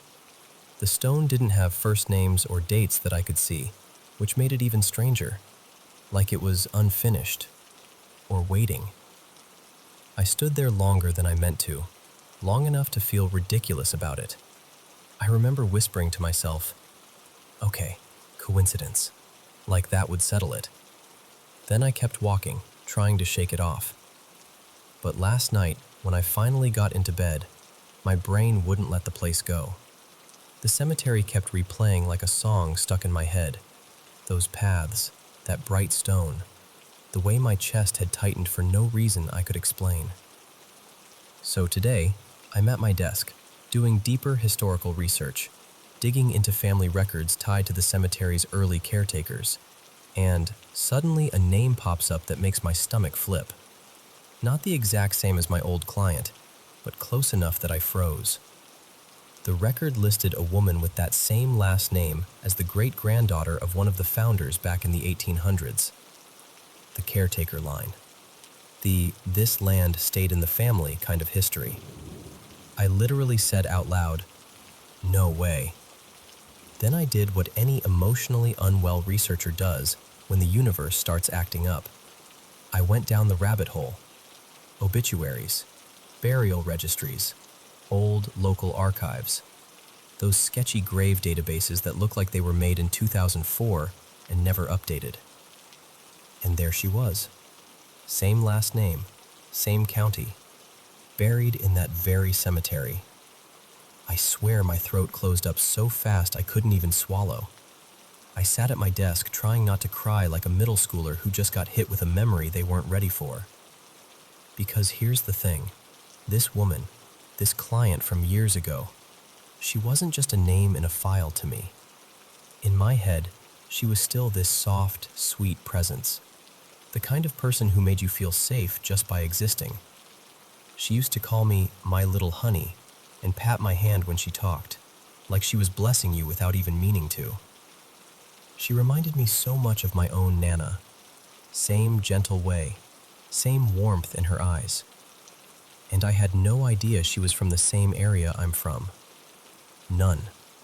I didn't even know she had ties here. So seeing it, right there in black and white, felt unreal. Like the world had quietly stitched something together behind my back. And it hit me all at once how much I miss her. How much I miss that version of my life, too. I didn't realize how much I'd been carrying until that moment. The universe is, I don't know, mysterious, annoying, beautiful, all of it at once. But I kept thinking of all the places my feet could have taken me yesterday. I ended up there, at the exact stone with a name that still lives in my heart. And honestly, that day has stayed with me ever since. In the best way. But wait, because it gets even wilder. That night, after I'd cried and calmed down and told myself to stop spiraling, I had a dream. In the dream, I was back in the cemetery, and everything felt crystal clear, like I was fully awake. And I kept seeing this different headstone. Not the one I'd noticed before. This one was a vivid coral red color, almost like sun-baked clay. And the last name was right there on it, bold as anything. I woke up with that image still burned into my mind. So the next day, because apparently I have zero chill, I went back. I took the same entrance, walked the same path, and found the original bright stone again. And this time, I realized what had happened. The grass had grown up so high around it that the first names were basically hidden. It wasn't her. I just missed the details. For a second, I felt silly. Like, okay, that's it, mystery solved. But I was already there, so I kept walking. I wandered with this quiet hope in my chest, like I was being pulled around by something I couldn't see. And under my breath, without really deciding to, I said, "Where are you, Marlene?" Not her real name, just what I started calling her in my head because it felt right. Because she always sounded like someone's favorite aunt. Because I needed a name to say out loud. I checked one corner. Nothing. Then another. Nothing. And finally, I reached the last little stretch of the cemetery I hadn't explored yet, tucked behind a line of old trees. It felt forgotten back there, like even the wind got quieter. And then I saw it. The coral red headstone from my dream. Same color, same last name. Exactly where my feet had carried me like I'd been guided. I just stood there with my hand over my mouth. I didn't even cry right away. I couldn't. I was too stunned. It was like my whole body went still so my brain could catch up. And now, I go back sometimes. Not constantly, but when I feel that familiar heaviness creeping in, or when life gets too loud. I'll bring a little sandwich, a coffee, and I'll sit nearby like I'm having lunch with an old friend. And I'll talk to her, not in some dramatic way, just little updates, gratitude, a quiet hello. Because life and death are honestly too wild for me to understand. But I do know this. I'm unbelievably lucky to notice these moments when they brush past me. These strange, tender circles closing. These reminders that love doesn't disappear just because time moves on. And I'll never forget the day a cemetery didn't feel like loss at all. It felt like being found.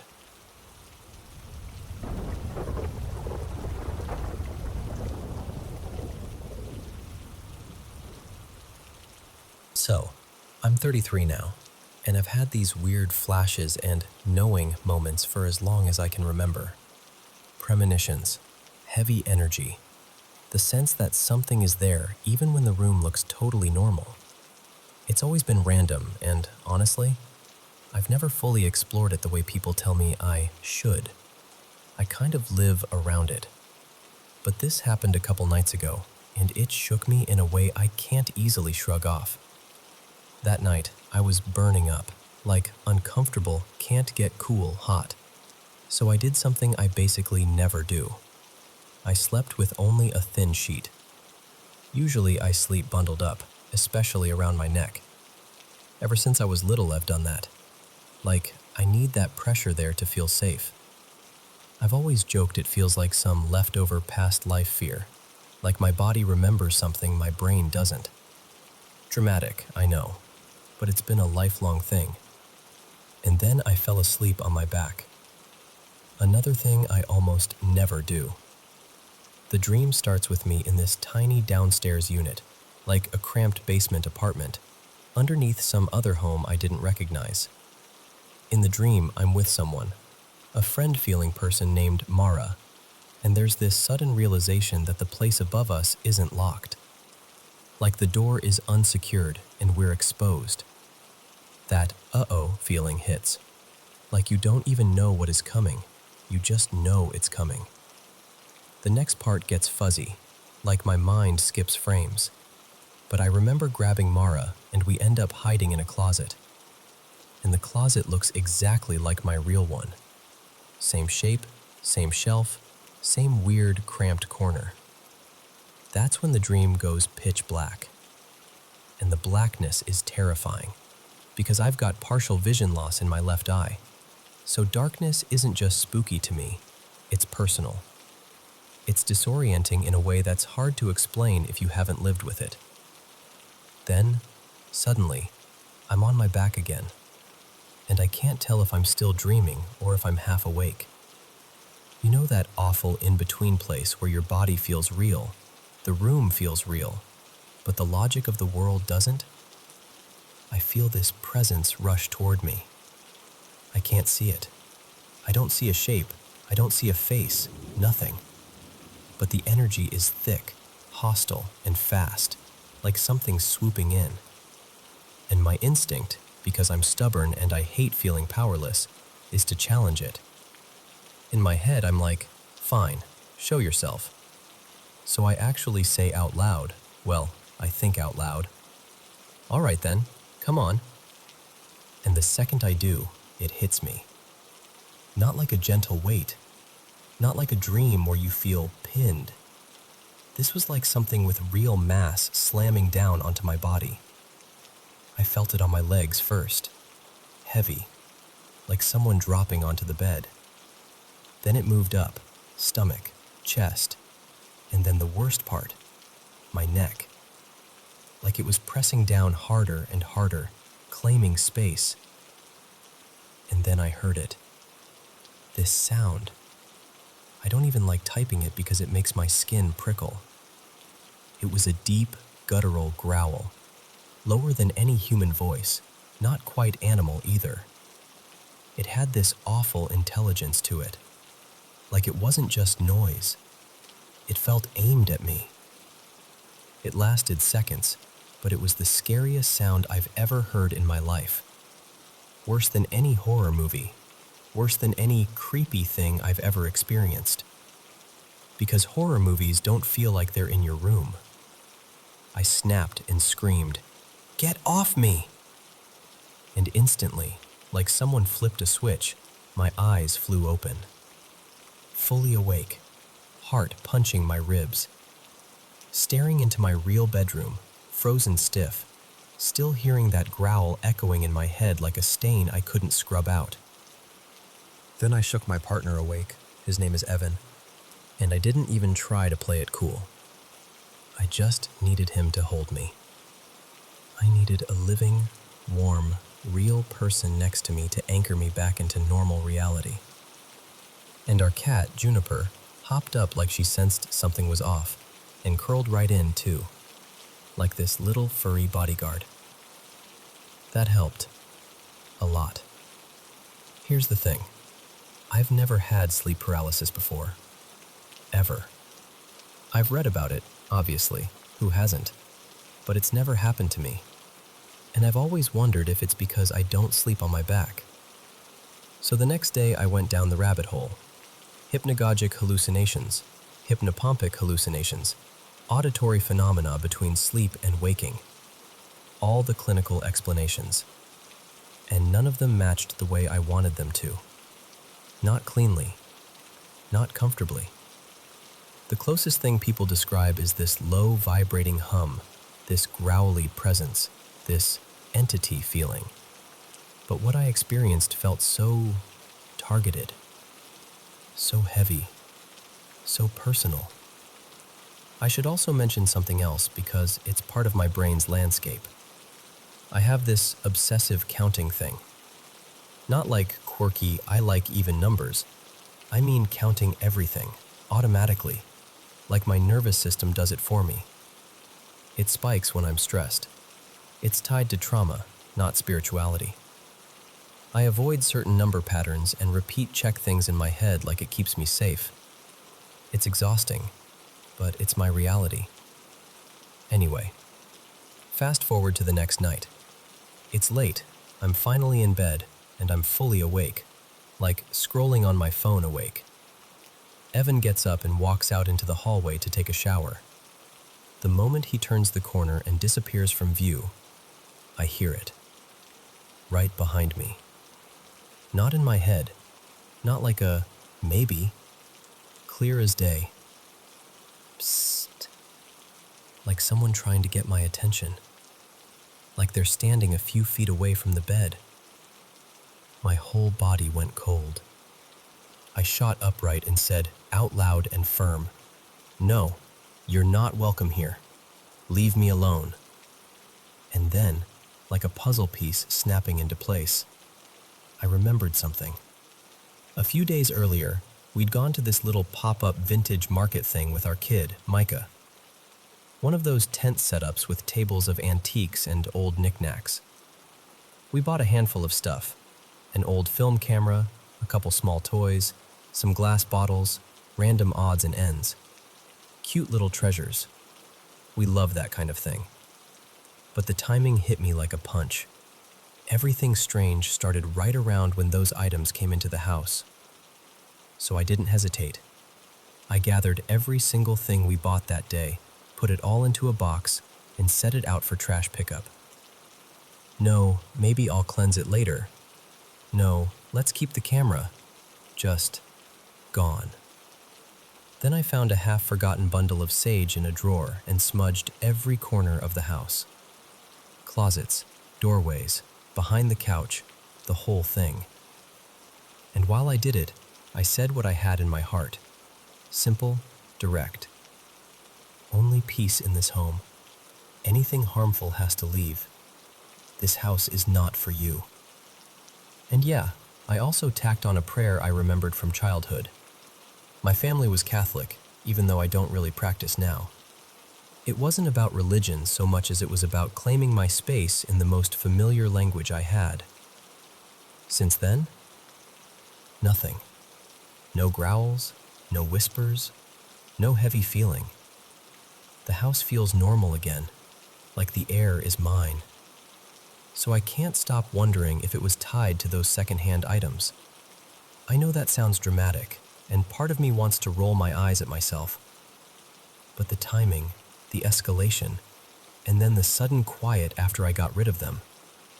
It's hard to ignore, and I keep thinking about that second night, the psst, because that wasn't sleep. That was me awake, phone in hand, lights from the screen on my face. That's the part that really messes with me. So, yeah, that's what happened. Has anything like this ever happened to you? Or do you have any thoughts, spiritual, practical, whatever? I'll take anything, because I'm still trying to make sense of it, and I don't want to feel alone in it.